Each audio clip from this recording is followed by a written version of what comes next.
Chapter 1, Research and Abnormality. The streets were busy during the evening in New York. Many people were coming and going, many were walking with a forward-facing gaze, tunnel-visioned into their destinations. No one paid any mind to an old man sitting by the road, seemingly a normal beggar, missing both legs. Near him was a wooden sign that asked for just a bit of kindness. No one paid him any mind. In the sea of faces, his was the only one that was avoided. Even the occasional kind soul didn't look in his direction. Maybe it was because of his grotesque appearance? A face mangled, scarred over already, looked like a pack of rabid dogs had once eaten it. Even then, some would still find pity in such a tragic existence. Still, no one paid him any attention. All but one person, Alexander Nikolia. That old man had stood there for many years. Alexander had seen the old man on numerous occasions sitting, waiting. Many times in different places even. It was as if the old man was searching for something. Despite his appearance and obvious disability, he wasn't unable to move. No, if one was to track down the old man, they could find him in numerous places.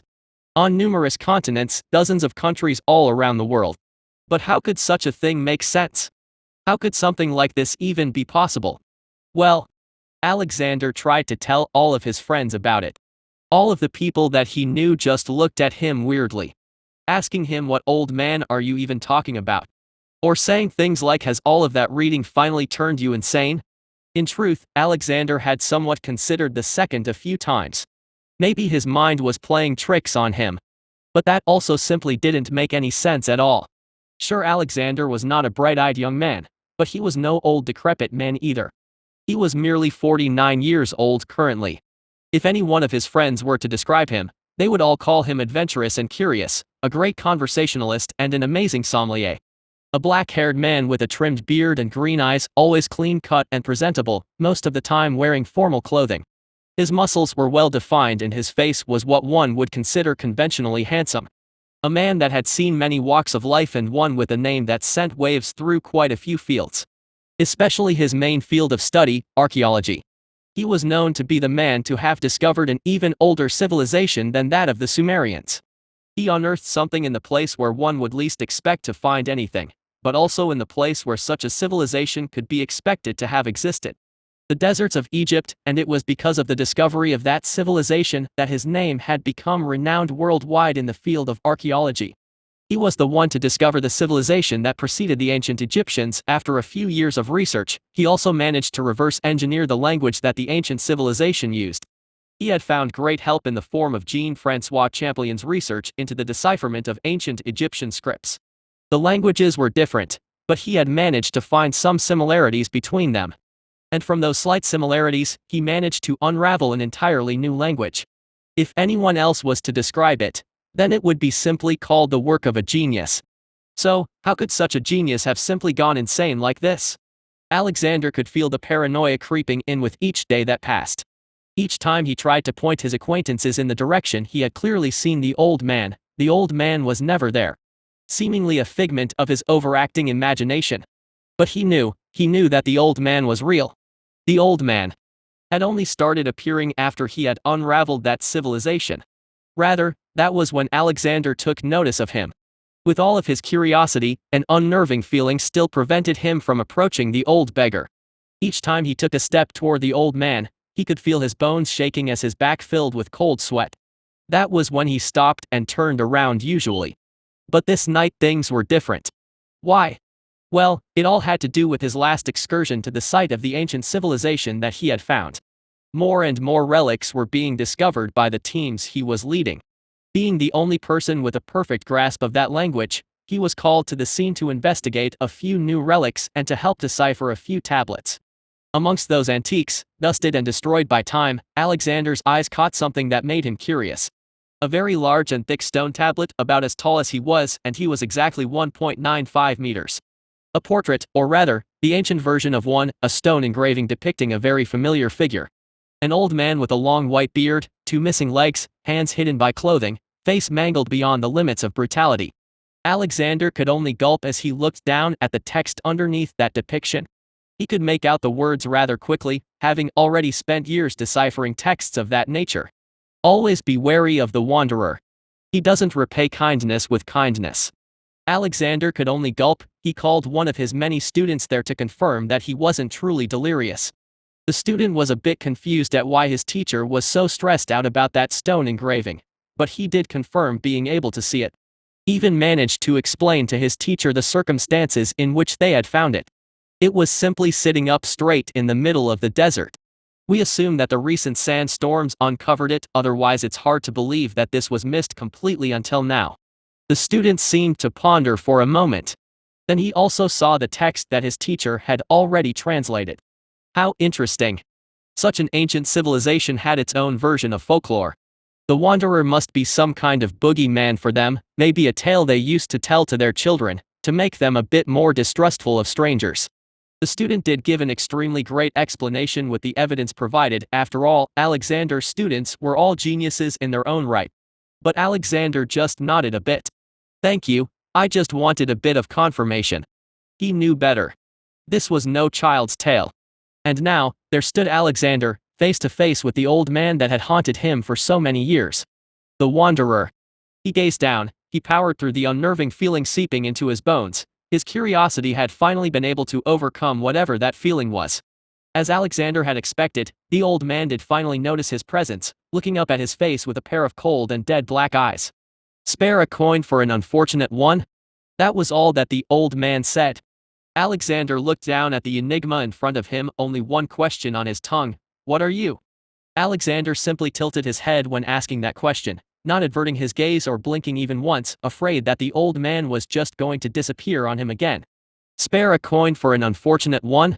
The old man simply repeated. His eyes didn't even seem to register Alexander's question. It was as if Alexander was not even there. Yet the old man was staring right at him. Alexander at this point simply didn't know what to do. With a sigh, he took out a stack of bills from his pocket, something he had prepared beforehand. To him, money was more of a concept, a means to an end. It didn't mean anything in his eyes. So he had no qualms giving the old man a bit more than a coin. Alexander crouched down and placed the money right into the old man's lap. The money seemed to be swallowed up in the old man's clothing. Then, something else happened. Alexander could see a light glint into the wanderer's eye, a toothy grin spreading on the old man's disfigured face. Kindness never goes unrewarded. It was a creepier voice than before, but a lot less robotic at the very least. Alexander almost took a step back when hearing the tone, but he wasn't fast enough. That ancient thing, whatever it was, opened its mouth completely, revealing rows of razor-sharp teeth. Its mouth then expanded, towering over the tall Alexander in less than a second. In that split second, Alexander froze because he saw something even stranger inside that being's mouth. He saw stars, he saw another pair of eyes. In that instant, Alexander was shocked. It took only a half-second of hesitation. His entire body was swallowed up in an instant. And just like that, the greatest archaeologist of that century had disappeared completely. Chapter 2, Rewarding Kindness. Alexander's awakening was not a pleasant one. The last thing he remembered was staring into the mouth of the ghost that had haunted him for years. He stared into the eyes that he saw there with great curiosity in his last moments on Earth. How did he know he was no longer on Earth? Well, he could see it. In the distance, he could see his small, insignificant planet. A place that he had studied with passion and curiosity. A place that held his close acquaintances and friends.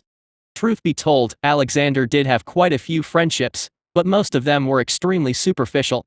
But that was to be expected given the middle-aged man's career and accomplishments. What Alexander didn't expect to see in his entire lifetime was the reality currently staring him in the eyes. He was floating in outer space, so far away that his home was merely a speck in the distance. And it was getting smaller and smaller, or rather, Alexander was getting further and further away.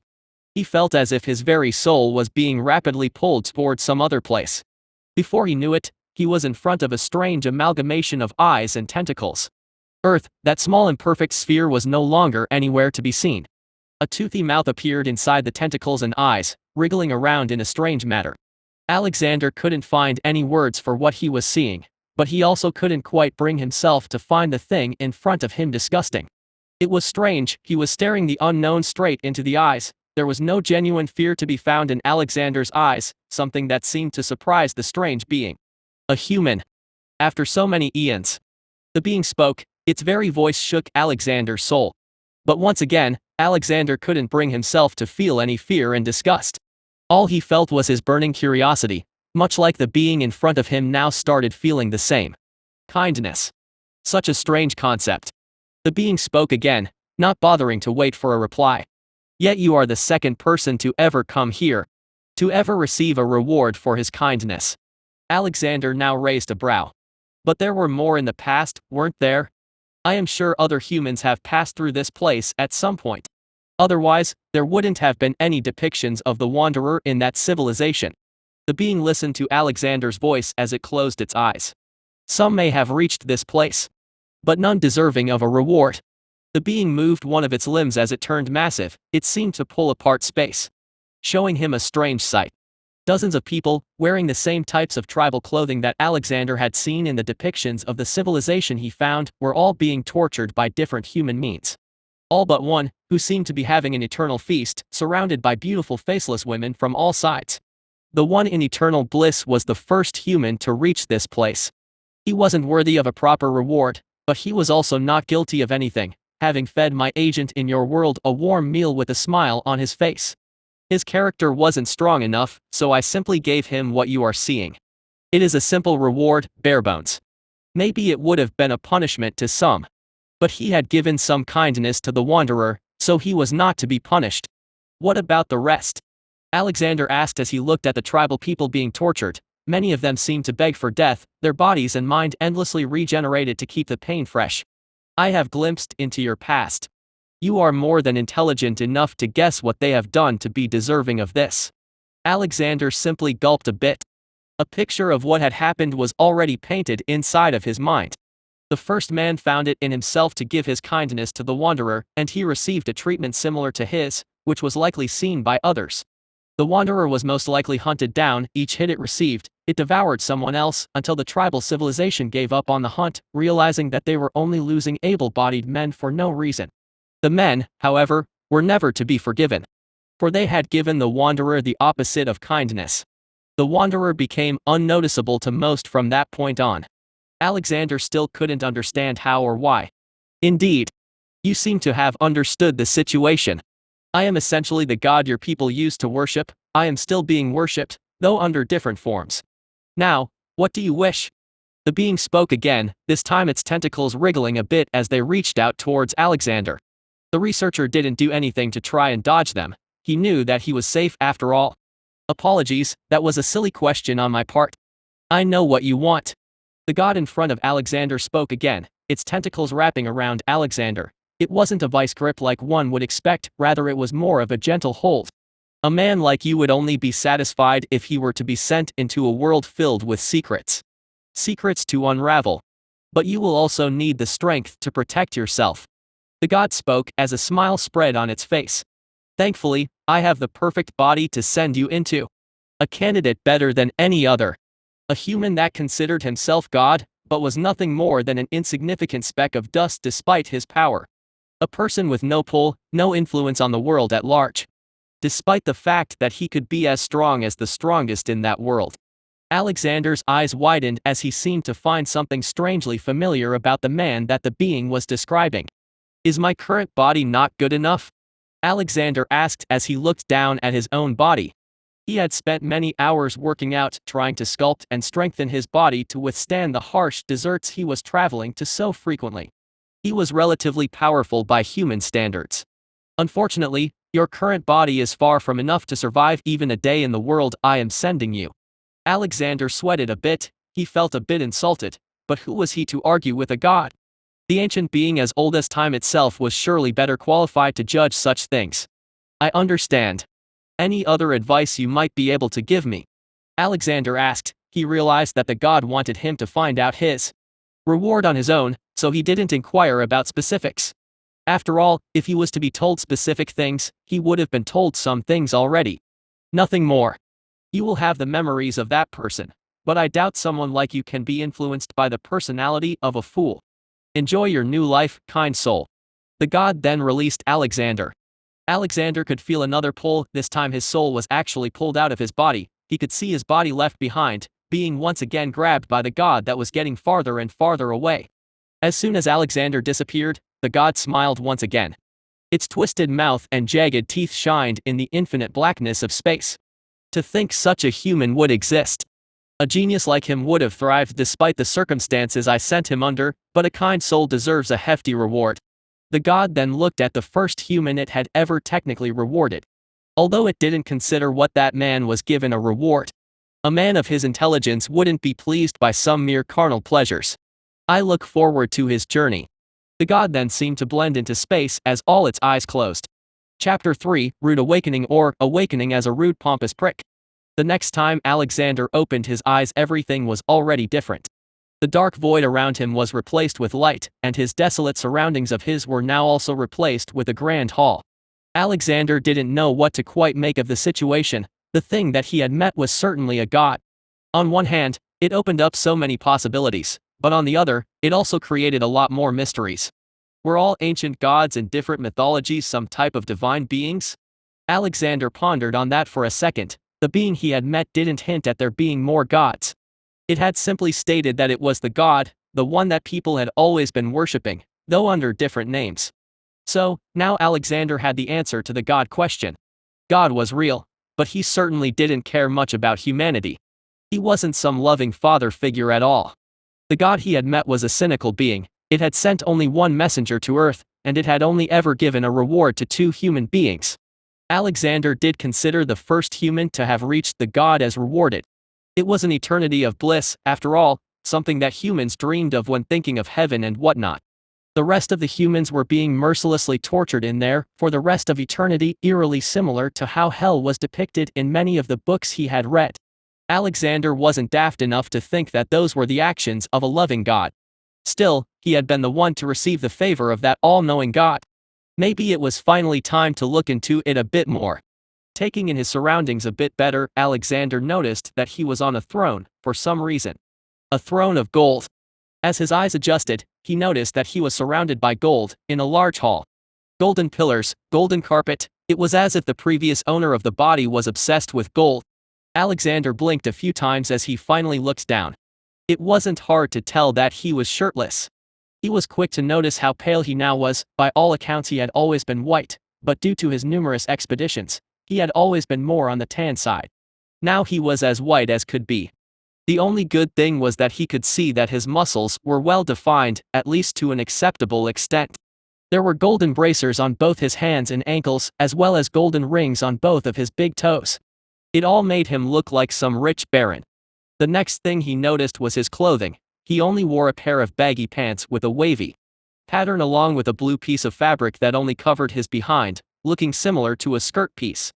They were very comfortable, made from an extremely flexible, possibly expensive material. Alexander then started feeling as if his appearance was more and more familiar. It was only then that he noticed his extremely long earlobes, reaching to his waist, adorned with golden earrings. Holy shit! I am Enel, aren't I? Alexander was a man of many talents, but archaeology wasn't the only thing that interested him in the world. He also had a passion for fictional works. One Piece had been a boon of his for a very long time. It was a story that he enjoyed greatly and that he also liked to form theories for. He especially liked studying the poneglyphs shown. He never bothered to try and decipher them himself since it was just a piece of entertainment, but he loved their concept. Decades of history locked away in a coded language, sculpted on unbreakable pieces of stone that the powers that be simply couldn't get rid of. It was an extremely intriguing situation. He watched countless theories on the show and even created plenty of his own. Many revolved around the countless mysteries that the show had to offer. He had always found it strange that such a compelling story was hidden behind such a childish facade.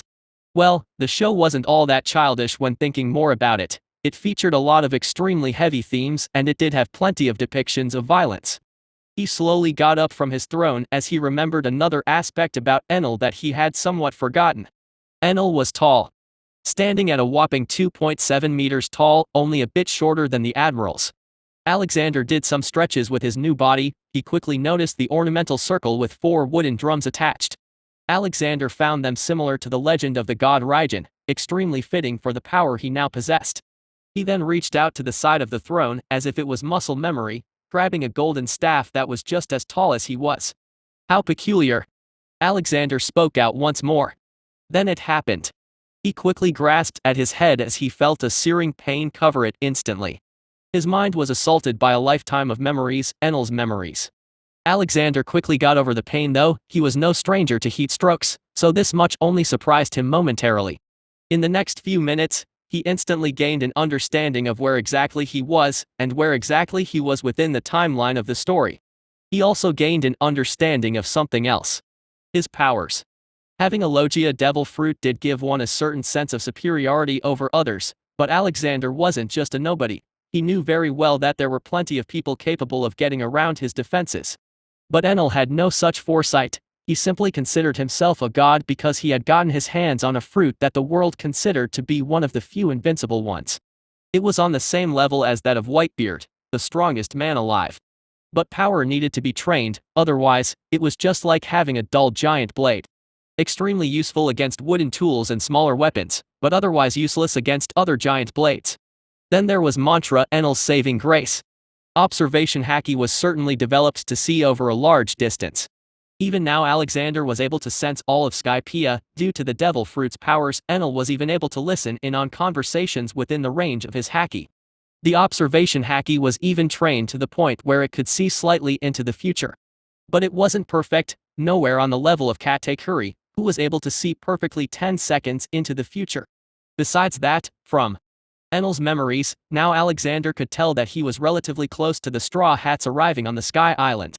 From what his men had told Enel, the golden ship they were building was relatively close to completion. I have quite a few things to fix before their arrival. Alexander sighed as he finally decided to take on his new identity. From now on, he would live as Enel inside this new world. But that also meant that he now had to go ahead and fix past Enel's countless arrogant mistakes. And he wanted to get them done before the Straw Hats arrived. At least attain some semblance of peace. Enel sighed as he rubbed his temple in frustration. Why did the previous owner of this body have to be such a piece of shit? The first thing on his to-do list.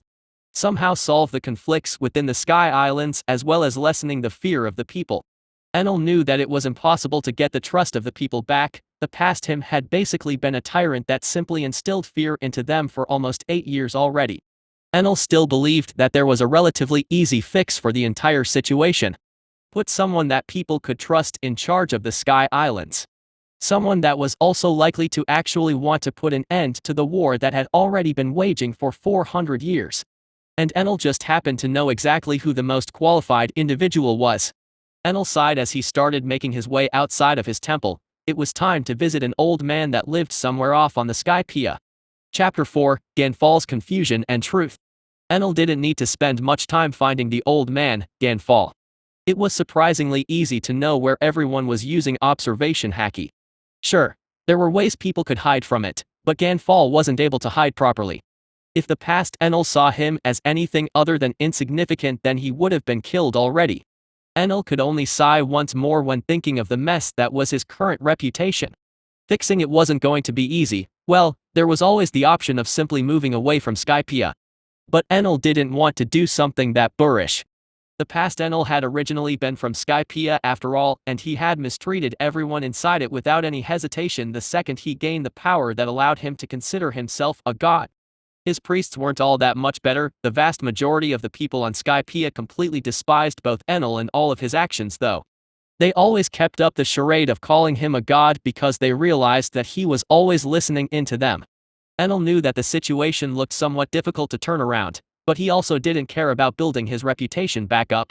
He just wanted to right some of the wrongs of the arrogant past version of Enel. Enel sighed as he used his devil fruit powers to turn into lightning and travel right onto Old Man Gan's front porch.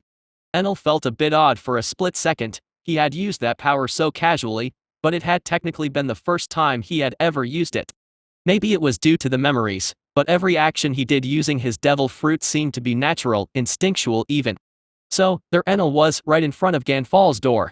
The blonded realized that he maybe should have thought a bit more about how to approach the old man before he simply stepped into his yard, but it was a bit too late for that. After gently knocking on the door and hearing it creak, Enel was once again reminded that he was now in one piece where people could cut islands in two. And his body had a decent amount of strength, which he unfortunately also didn't have much control over.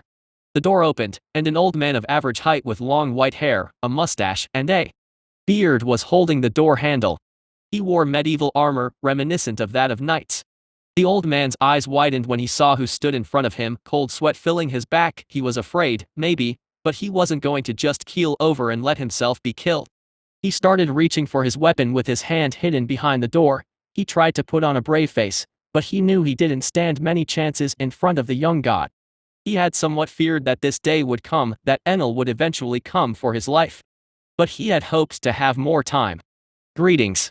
God Enel of Skypia, how may this old man be of assistance to you? He tried a cordial greeting, but he knew that Enel wasn't the type to care about such things. Then the old man noticed something strange. That gaze. That posture. Enel always wore a lazy expression, even in combat, but now his usually half-lidded eyes were open, and his slouched back was straight as a cutting board. The next thing that happened was going to remain with Gan Fall for the rest of his life. The formerly arrogant Enel took a bow and said, "Old man, I need your help." There was no senseless formality, no sense of superiority, a simple, honest request. Gan Fall dropped the spear he had been grasping from behind the door as his eyes widened. Enel, the man that had taken so much pleasure in mocking him, the one that had ruled the entirety of Skypia with fear, considering himself above everyone else and enslaving many others to his rule, was bowing to him. Who are you?" The question came naturally off his tongue. It was easy for someone as old as Gan Fall that knew past Enel so well to be able to tell that something simply wasn't right with what was happening. Enel sighed as he raised his head. "It's a long story. May I come in?" If the bow didn't clarify that the person he was speaking to wasn't Enel, then this certainly did. Enel would have never asked him for permission to do anything. Gan simply nodded. The two of them then entered the small home and sat down at the table. As soon as the two of them sat down, Enel began recounting a story. Not his story, but the one that he wanted Gan Fall to believe. He painted the picture of him being an archaeologist from a desert island somewhere in the New World, having found a devil fruit that allowed him to swap bodies with others. He was about to die of starvation in the middle of the desert, so in a last-ditch attempt, he transferred his consciousness away randomly. Gan Fall had his eyes wide when hearing about that. He stroked his beard in confusion. "Whenever I switch bodies, the person I switch with gets to use my body. They can only switch back with me if they touch me while in my new body. But I am pretty sure that my old body has already perished in that desert. So the old Enel is already dead, most likely." I see. Excuse me for saying this, but it all seems far-fetched. Yet there is simply no better explanation as to why Enel would ever do this. Even if it was a ploy to make fun of me, he wouldn't have kept it up this long. Gan Fall believed the person in front of him, but he was still confused. Enel did well to use a devil fruit for his explanation. They were still mysterious objects that couldn't be explained properly even by the ones using them. Besides, he only needed this excuse for Gan. "But, how did you know to come to me for this?" Gan Fall asked while staring at Enel. "Consciousness gets flipped around, but the brain retains memories. It's just how this works. It's also the root cause of my frustrations right now." This past Enel's actions seemed to be those of a petulant child. One that had far too much power. Gan Fall could only sigh once more. The old man did feel a bit happy in a sense. "Well, given the circumstances, I am glad that you took over Enel's body. Having someone mature and less arrogant wielding that power is more ideal," the old man said as he finally managed to relax completely. "I am a bit flattered. But I am not interested in the title of God of Skypia.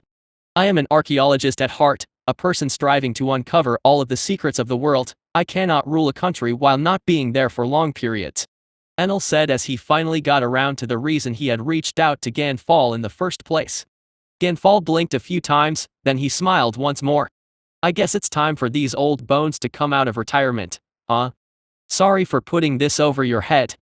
But I also thought you'd be pleased to return to your right position. You were also close to finally creating peace with the Shandians when the original Enel interfered." Enel spoke as he slowly started getting up. "I am thankful to you, stranger. I don't even know your name," Gan Fall said as he also got up. "You can just call me Enel, my previous life is already over," Enel said as he stretched a bit. Gan simply nodded as he started thinking about a few things. "Taking over won't be all that difficult for me since everyone hates you. No offense meant, by the way. The only ones that might prove troublesome would be your priests. Gan Fall eventually said as he stroked his beard. I'll go sort them out then. I remember them being relatively loyal to the old Enel. I'll make sure they don't get in your way. I can do at least that much. The conversation was over at that point, with Enel going about finding the priests and getting rid of them. There were only 4 priests in total, and they each used dials to fight their enemies. Enel knew that they weren't going to be an issue for him, but he still planned to use them for some training.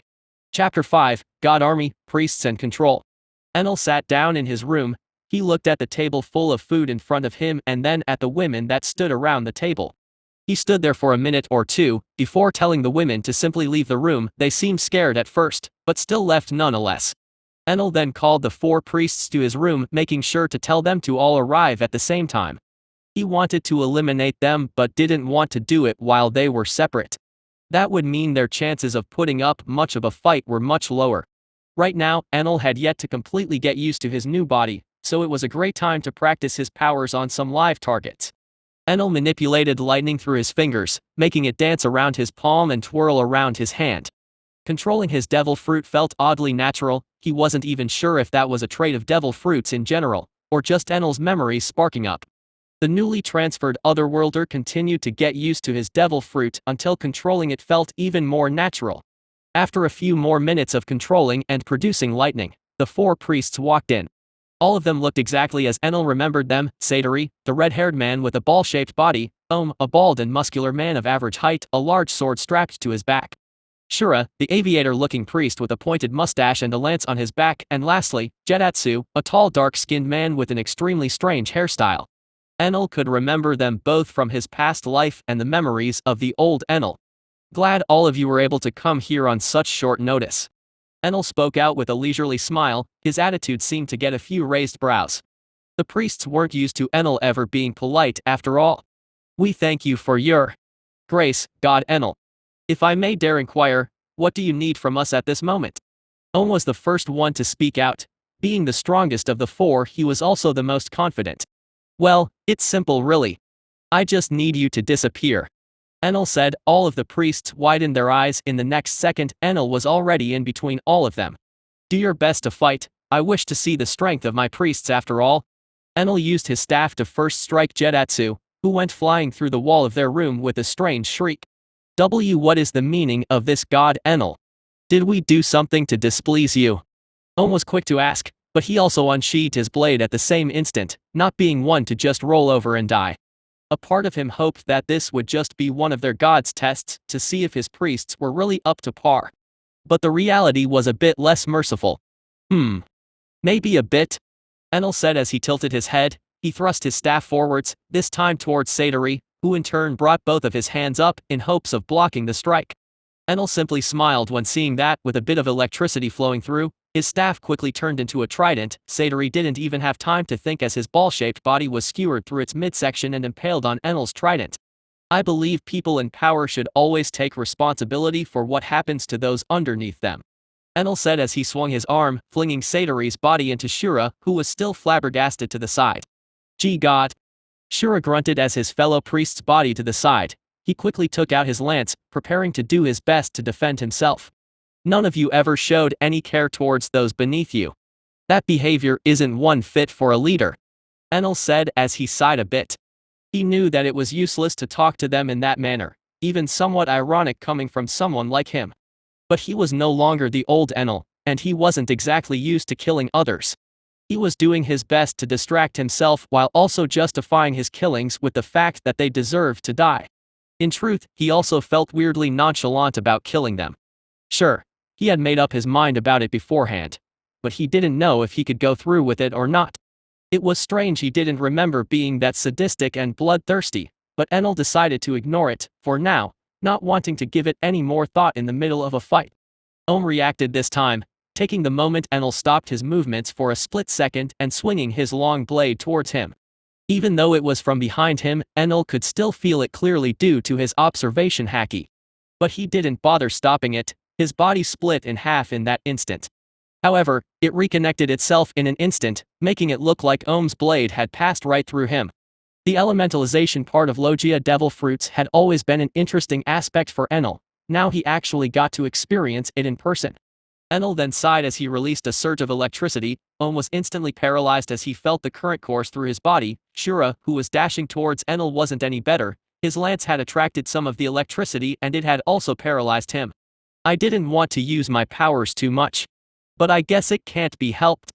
Enel sighed as he turned his trident into a Chinese spear, a qiang. He swung it with confidence, and in one swift motion, he decapitated both Shura and Ohm. Their faces wore shocked expressions as their heads rolled on the floor. Their bodies didn't even hit the floor before another enemy made his way back to the room. The only priest left alive was Jetatsu, had just returned into the room. From the broken wall, only to see the horrifying scene that had occurred, he quickly shrieked, turned around and tried his best to run away. Enel didn't move at all, he simply sighed in pity. With a snap of his fingers, a bolt of lightning fell from the skies right onto Jetatsu's path. It created a large hole into the island that Jetatsu instantly fell into, right down to the lower seas. Enel somewhat pondered why his devil fruit was even allowed to exist. It made him so powerful, to the point where he felt that he was cheating. He could instantly attack anyone within his haki range. Enel simply couldn't understand how Luffy had managed to defeat something like that. Even if the rubber man was immune to lightning, Enel could always turn his staff into something sharp and skewer Luffy to death with his superior speed. The only conclusion he could reach was that the past Enel was indeed a monumental idiot, but his exploits were also a bit more impressive than what an idiot should have been able to do. The ship he had designed with his devil fruit in mind was extremely impressive. It was a ship specifically made to travel through space.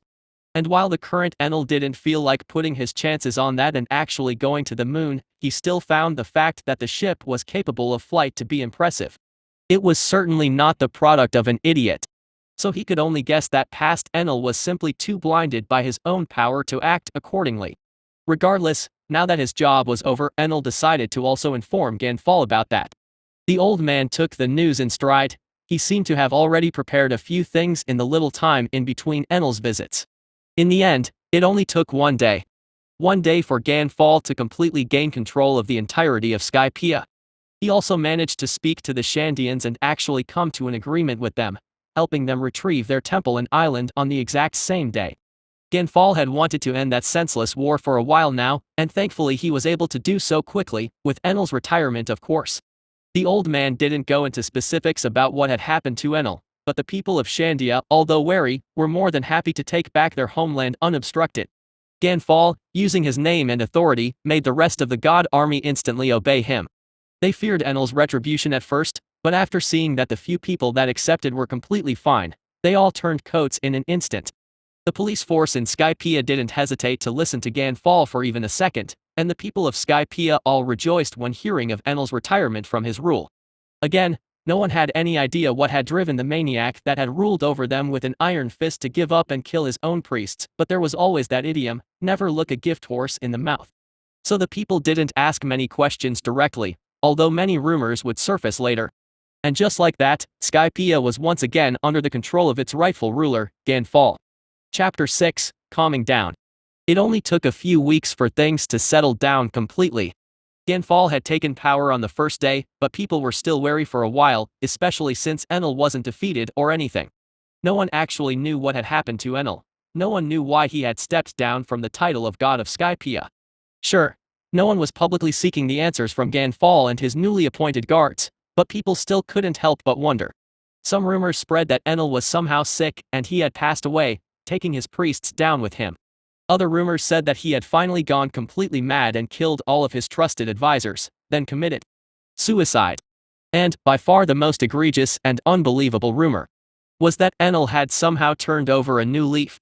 It was unknown where that rumor had actually started, but very few people believed such a thing was even close to possible. The ones that believed that simply didn't know much about Enel. Those rumors didn't do much to affect Enel though. He was currently sitting down at a table with Gan Fall, and the two of them were calmly drinking some tea. And one of Gan Fall's newly appointed guards was also present. A muscular man wearing tribal clothing, a tattoo with a strange pattern adorned the left side of his upper torso as well as his face. His most memorable feature was certainly his tattoos, but some others would also recognize him from his mohawk and the large cannon on his back. The small set of wings that were also on his back didn't make him look that special since everyone on Skypia had those. It was none other than Wiper, who was currently glaring at Enel from behind Gan Fall. His gaze was filled with hate, but he still didn't act. Things have finally become more peaceful. Gan Fall spoke while sighing a bit. He could clearly feel the heavy atmosphere in the room, and he knew the cause of it. Gan Fall didn't really want to bring anyone when meeting Enel, but his new guard had insisted to accompany him regardless. Wiper was also one of the strongest Shandia warriors, a person that had fought hard for many years to regain his homeland. You can guess that he wasn't a really big fan of Enel. In the first place, he was a person that deeply despised Enel, and seeing him so close made it hard for him to even hold back from taking the cannon off his back and pointing it at the young former god. But Gan Fall didn't really wish to keep Enel's existence and help a secret. And at the end of the day, Enel also didn't really care, since he didn't want to hide his presence from the people of the island. He wasn't planning to stay there forever, but it made for an extremely great base of operations, especially since access to the Sky Islands was extremely difficult, even to the Marines and world government. And since Enel obviously planned to start studying the poneglyphs, a practice not really liked by the world government, it made even more sense for him to have the main base on Skypia. Indeed. Did you already start the demolition of that big ship? Enel said as he also unfolded a newspaper and looked over it. Of course. No reason to keep it around when it isn't needed. Those metals can be used for more meaningful things. Gan Fall said with a calm smile. The entirety of the last few weeks was cathartic for the old man. He felt like things were finally slipping back into place, going back to the way they should have been. And it was all thanks to the man standing in front of him, Enel. He had also been a bit skeptical after the first meeting. His mind couldn't help but wonder if Enel was truly just playing a prank on him. But after seeing the lightning fall down into that forest, he knew that Enel was indeed speaking the truth. It also became public knowledge that Enel had called all of the priests for a meeting, since one of the divine squad had confessed being the messenger for Enel on that occasion. That show was also how everyone found out that Enel was the one to kill all of his priests. It wasn't exactly a complicated conclusion to come to. I was thinking of building a smaller version of that. Having a boat I can fly with my devil fruit powers does sound quite useful. I will build that myself eventually. Enel said as he smiled a bit. He had already completely gotten used to his powers, no doubt due to actual Enel's memories. Now he was simply looking forward to how he would spend his new life. That might be a good idea. A smaller ship might also be able to fly a bit faster with less energy if you think about it. Gan Fall didn't really know how the design of the ship worked, but anyone could come to that conclusion using common sense. Moving an object of a certain weight took energy, moving an object of much greater weight took a lot more energy by comparison. Speed was also greatly impacted by the weight and design of a ship, so Enel did have quite a few improvements to make to the original Enel's design. That is the plan. There is no rush in that regard though. I still have plenty of time on my hands. Enel took another sip of his tea. At this point though, someone in the room had had enough. Alright. Can someone tell me what the fuck is going on? Wiper asked while banging one of his fists on the table. The table shook, and some tea was almost spilt on the newspaper. Thankfully Enel reacted fast enough and caught the tea back into the cup. Gan Fall simply chuckled, while Enel broke out in a burst of full laughter. Gahahaha, the two of them were clutching their stomachs, making Wiper only more and more frustrated. Enel finally wiped his tears and said, "We were wondering how long you'd take to snap. It was actually shocking you lasted that long." Gan Fall also nodded at that, the smile on his face not receding one bit. "Well, I believe it is better to explain things to you since you will work closely with me from now on." Gan Fall finally calmed down and spoke up. The old man then got to explaining Enel's circumstances to Wiper, who just listened to him with a flabbergasted expression. That sounds so convoluted. The tribal warrior looked at Enel with suspicion in his eyes. Maybe, but if he was trying to fool me, he wouldn't have killed his priests, nor would he have allowed his ship to be demolished. Regardless of how improbable this sounds, it is the truth we have to believe now. The person in front of us is not the Enel we once knew. Gan Fall said with a sage-like smile on his face. Hey. Don't judge my backstory. It ain't nice at all. Enel said with a pout on his face. I don't know if I'll ever get used to this. Wiper had seen the arrogant Enel in the past, and he could somewhat agree with the old man. After all, it wasn't like either Gan Fall or Wiper now completely believed Enel's backstory. Enel didn't even bother to care if they truly believed it or not. After all, regardless of how far-fetched the version of events that Enel had given them, Regardless of how much truth there was in there, one fact still remained observably true. The man in front of them was certainly not the Enel they knew. Regardless of the fact that they looked the same, they clearly weren't the same. Even now, the young former god of Skypia hadn't changed his attire all that much, since he didn't really have much of a wardrobe to choose from. But Enel figured that the style wasn't so bad. He especially liked the ankle and arm golden bracers, mainly because they could also provide an advantage in a fight. If he lost his staff, he could still make a weapon using a few of his accessories, so he decided that keeping his current attire was mostly fine. Well, he was planning to change his clothing style to a more formal one at some point, a habit he planned to keep from his past life. He just wasn't in much of a hurry to do so. Say, is it alright if I build a cabin somewhere on Upper Yard? I doubt the people are ready to see me walking around the city randomly. Enel said as he stretched his back for a bit. Well, it's okay for you to make a home somewhere in the Upper Yard, just make sure it's not too close to the City of Gold.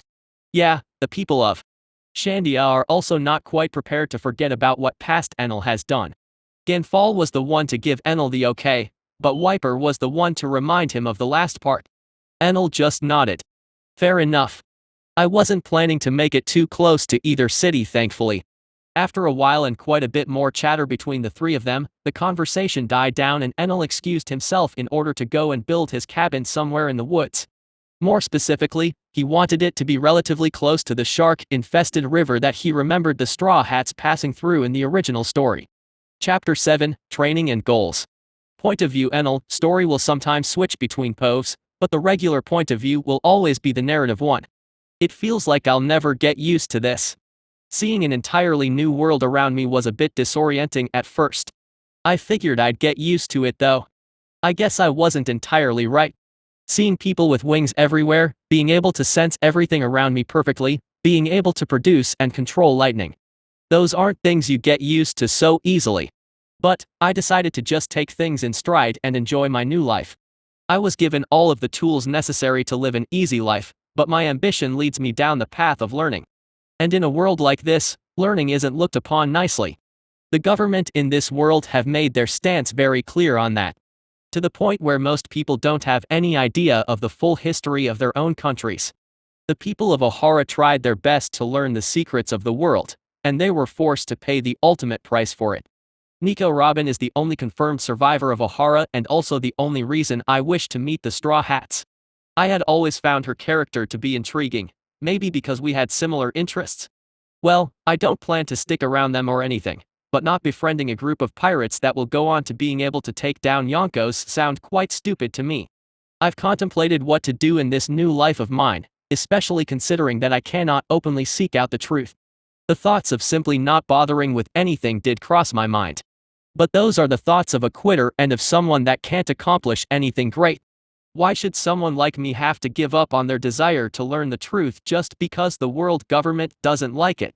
Even now, with barely any training, I have the power to blow up and destroy an island, something that only an ancient weapon is supposedly capable of. That should be plenty to count as self-defense. But I don't know if I can truly rely on just my devil fruit to survive against the world government's full forces. If I truly want to thrive in this world, I better get to learning Haki. Making weapons out of gold and other conductive metals isn't going to help me against someone like Garp or Sangoku. They would most likely crush me swiftly if I ever attempted fighting them head-on. The admirals also. Well, Kizaru is the only one I truly fear amongst the Marines. I can easily outrun Garp and Sangoku, though Okiji and Akainu aren't any threat either. But Kizaru is the only person in this world that can match my speed perfectly. Well, we both move at the speed of light. The only way I would ever be able to win against him is by training my body more as well as my Haki. At least to the point where I can match him, as my devil fruit is a lot more destructive than his. If I were to describe the strong points of my fruit, it would be like putting together the speed of Kizaru and firepower surpassing that of Akainu. It may sound a bit far-fetched, but lightning is hot. Really hot.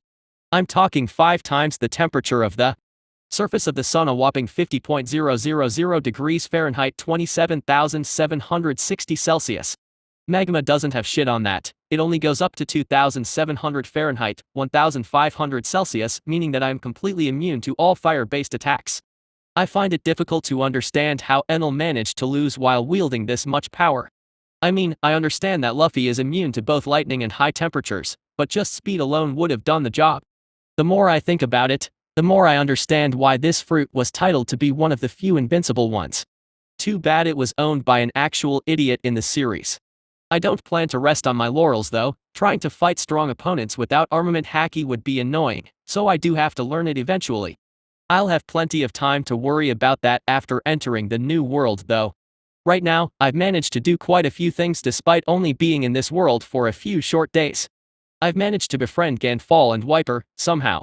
I can tell they aren't buying my backstory, but at least they don't care to find out more. Finding a friend in a new environment provides one with an extreme amount of comfort. But that's not exactly the only thing I've managed to do. I've also, somewhat, helped end the 400-year war that waged among the tribes of this sky island. The war between the Shandians and the people of Burka and Skypia raged for a very long time. I technically didn't do much. Gan Fall was a millimeter away from ending the war before the old Enel dethroned him and took the position of god of Skypia. Now, besides building a small cabin in the woods, I've also managed to find and transcribe all of the poneglyphs on this island into a few parchments. That wasn't exactly difficult to do. The fun part comes next. Managing to learn the ancient language from them will be difficult. At least that's what I thought at first. But then I remember that there is one passage of written ancient language that was completely translated within the show. More specifically, the words of Guldi Roger were engraved on the gold near one of the poneglyphs. I made it here. I will guide this text to the ends of the earth. Pirate Guldi Roger. Robin translated this as well as all of the other poneglyphs and informed the Shandians that their ancient duty of protecting the poneglyphs was finally over. I'll tell you what, this is certainly a lot more than what I had to work with in my past life. Deciphering this language will be a lot easier with this discovery. I might need less than a month. Well, if there aren't any complications, I will be able to gain a basic understanding of the language in a month. Mastering it completely in such a short time is simply not possible. I had decided to make my house relatively close to that river, but that part isn't quite as important. There are currently two goals that I've set for myself in this world. One of them is to discover the truth about the Void Century. This includes learning the ancient language and looking for all of the poneglyphs. The other goal is to get strong enough to not be opposed in my journey. This devil fruit is an extremely good start. Problem is that Enel is a weakling when it comes to physical strength. I've already tested my strength, it is impressive by Earth standards, and probably by this world's standards as well. But it lost even to pre-time skip Luffy, so it certainly isn't anything too special by Grand Line standards. Training is the only thing I can do at this point if I want to get anything done. Translating the poneglyphs is something I plan to do in between training sessions. The problem is that there isn't exactly anything similar to a gym in the middle of the forest. So I guess I'll have to make do with large rocks and regular fitness exercises. I can't exactly grade large rocks, so it will be difficult to tell how much weight I'm actually lifting. Well, I'll manage regardless.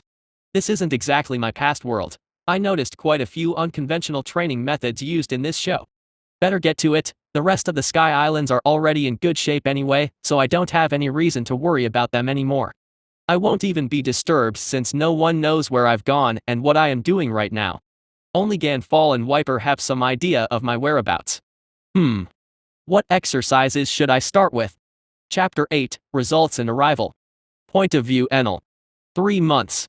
I spent 3 months going through the motions of training and constantly studying those poneglyphs. I ended up doing what I could for training. Gold turned out to be a good thing to use for weights, so I asked Gan Fall to give me some more. I also got started on building a mall ship using the old Enel's design. I plan to make it entirely out of gold, memorize its structure and form it at any time I need. This is so that I can turn it into a weapon of sorts if needed. Being able to mold conductive metals with my electricity is a really great boon for my fruit, something that I might have underestimated at first. I've made what I call a deceptive weapon. I managed to condense a lot of gold within my staff, that way I'm able to constantly expand and retract it, taking enemies by surprise with constant changes in the reach of my weapons. It should be noted that I obviously didn't have any formal training in using weapons in my past life, I only did some MMA. Thankfully Enel's memories did provide me with some experience using the staff, as he was apparently considered adept at it. I've managed to easily combine that with my ideas and create a new style. One based on both speed and sharpness. It wasn't hard since staves, spears and tridents are extremely similar in wielding style. It needs some work, but it's still a great improvement to just bludgeoning people with a golden bat as Enel did before. My progress is also easy to see as I grew stronger with each day. People in this world are simply built differently by the looks of it. Enel was also an inherently talented individual. He wasted that talent by disregarding his training. But he was still absurdly strong despite not having trained at all his entire life after getting a devil fruit. I was now able to make noticeable progress, constantly having to change weights and ask Gan Fall for some more gold. The stronger I get, the more gold I can condense inside my staff, making my style more and more effective. The more weight my weapon has, the more damage it will do as well. It's a bit difficult to tell, but my staff should be weighing at least a ton by now. And this is a weight I can move comfortably around with. To the point where I can barely feel it. I could condense even more metals into my staff, but I do need to be flexible at all times for my fighting style, so this is ideal currently. My body hasn't changed all that much, but my muscles do look a bit more well defined. At some point Wiper also joined me in my training. He is quite formidable by this island standards as well. It was fun to finally have a sparring partner. I obviously didn't use my devil fruit, that would have defeated the whole purpose. But apparently, the holds learnt in Jiu-Jitsu are extremely effective even in this world. Even more so now that I have what some could classify as superhuman strength. In the end, Wiper taught me a few moves and how to use some more interesting dials, and I taught him a bit of grappling. It was a great bonding experience, also extremely fruitful for both of us. While my training has been more than fruitful overall, the same cannot be said about the deciphering of the poneglyphs. Now, I know I was confident at first, but it seems that this language is a bit more complicated than I first thought. Only now, after a full 3 months, did I manage to get a basic understanding of the language, which in turn enabled me to read and somewhat understand the other poneglyph that was interesting on this island. I now know the locations of Pluton and Poseidon, both ancient weapon that was previously mentioned in the show. Well, I don't know their exact location, but I do know that one of them is somewhere in the country of Wano. This world's version of feudal Japan. Going there would be interesting, but I don't really care much for the ancient weapons. And the other is on the Fishman Island. I want to look for the poneglyphs both of these places at some point though. I still have plenty to find in this part of the Grand Line, so there is no rush to be had in that regard. My proficiency with this language isn't exactly as high as Nico Robin's, but I can at least understand most texts if I am given an hour or two. I guess I shouldn't have expected to be able to replicate the years of hard work and research that the people of Ohara put in just a few months. Even if I had a boost in having an already translated phrase, a language is never this simple, especially one that was made for the explicit purpose of covertly teaching ancient history to future generations. I've also taken to wearing glasses, something I needed in my past life. Here it's more of a fashion statement than anything since I have pretty well developed observation hockey and perfectly working eyes. I always liked wearing glasses because I always felt that they made me smarter. I always felt that I could read faster as if I could concentrate on things much easier.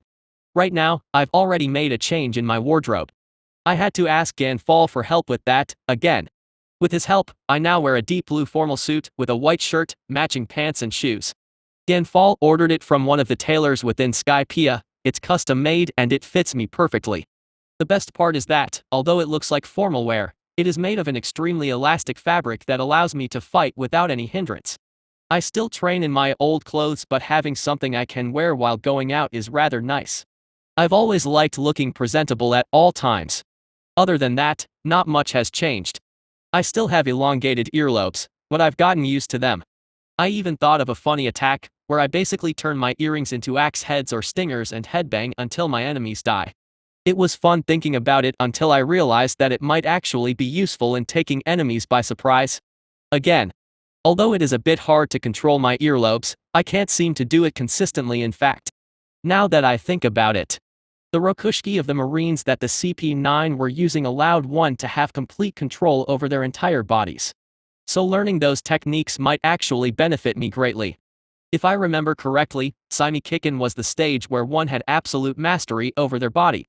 I think I need to master all of the 6 techniques to reach that stage.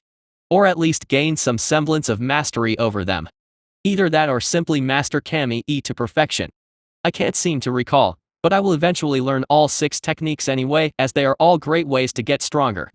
Besides that, there are dozens of combinations that I can think of using my devil fruit and the 6 powers. Tech-Eye might also be a good start in learning armament hockey. Regardless, the more time I spend in this body, the more attacks and methods of fighting I come up with.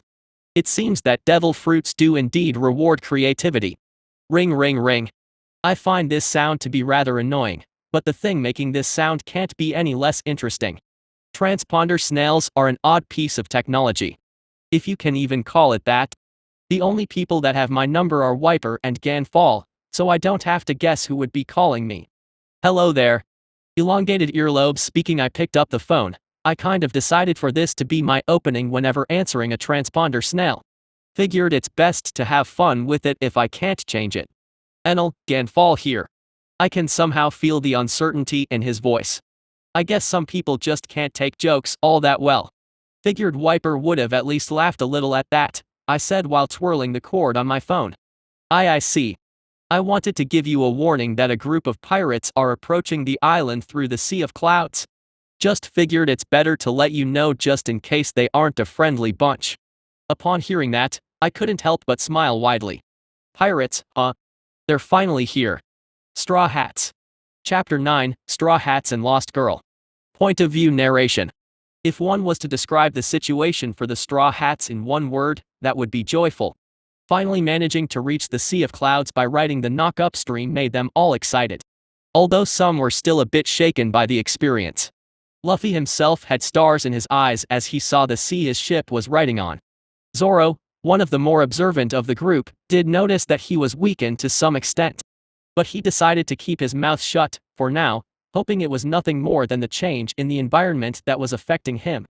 And he was completely right, having just reached a higher altitude than they were used to. The air was simply thinner up there, and their bodies simply needed some time to get used to it. Thankfully no one attacked them, but they also didn't have any extol to pay for entry to the islands, as they didn't even have any idea what extol was. It was supposedly a fee of 1 billion extols per person to gain access to the Sky Island at the booth. A fee that had Nami pulling her hair out, and she didn't even know what extol was in the first place. Now after passing the booth without paying, which they were allowed to do as no one stopped them, the Straw Hats were officially branded as criminals.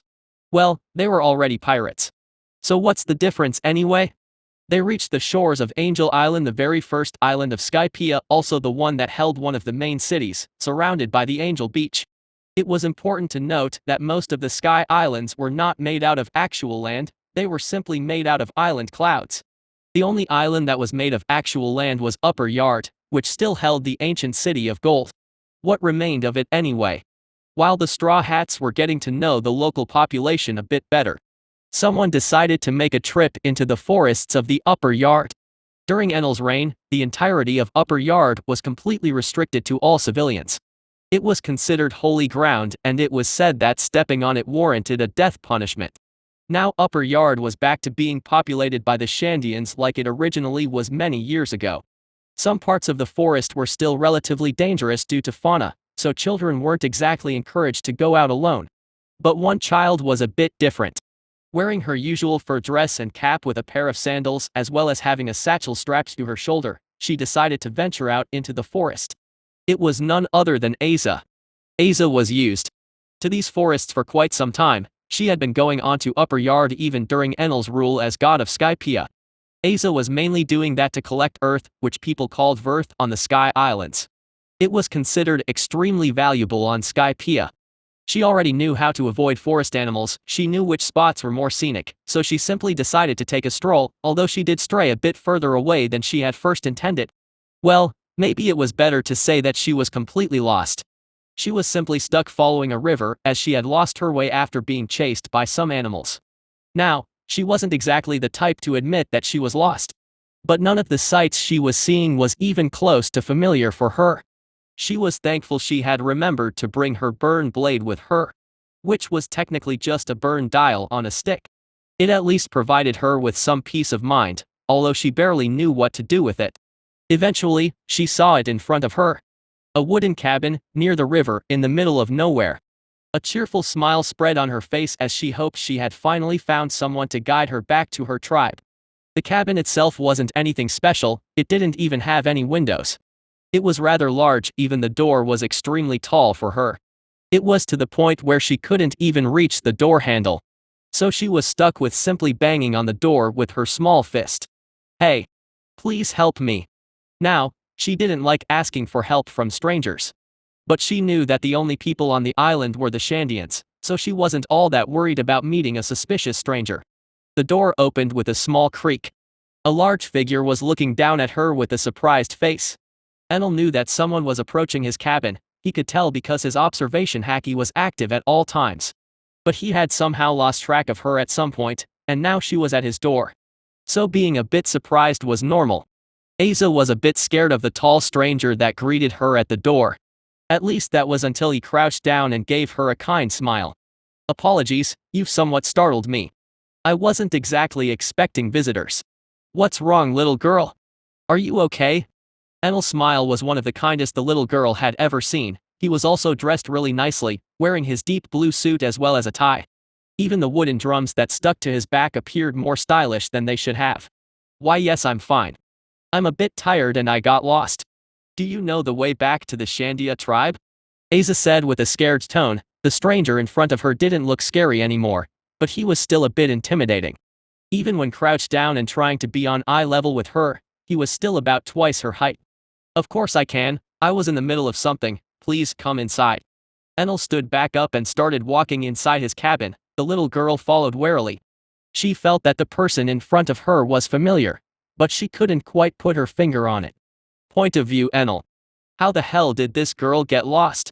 It didn't click instantly, but she is a character that appeared during the Skypia arc, more specifically, the little girl that had a very great talent for mantra. I remember her being able to predict where Enel would land and attack the Straw Hats. So she should technically be able to subconsciously use mantra to the point where getting lost shouldn't be possible. Welp, I don't know the limits of her observation haki anyway, I won't bother to look into it too deeply, she's still a small child after all.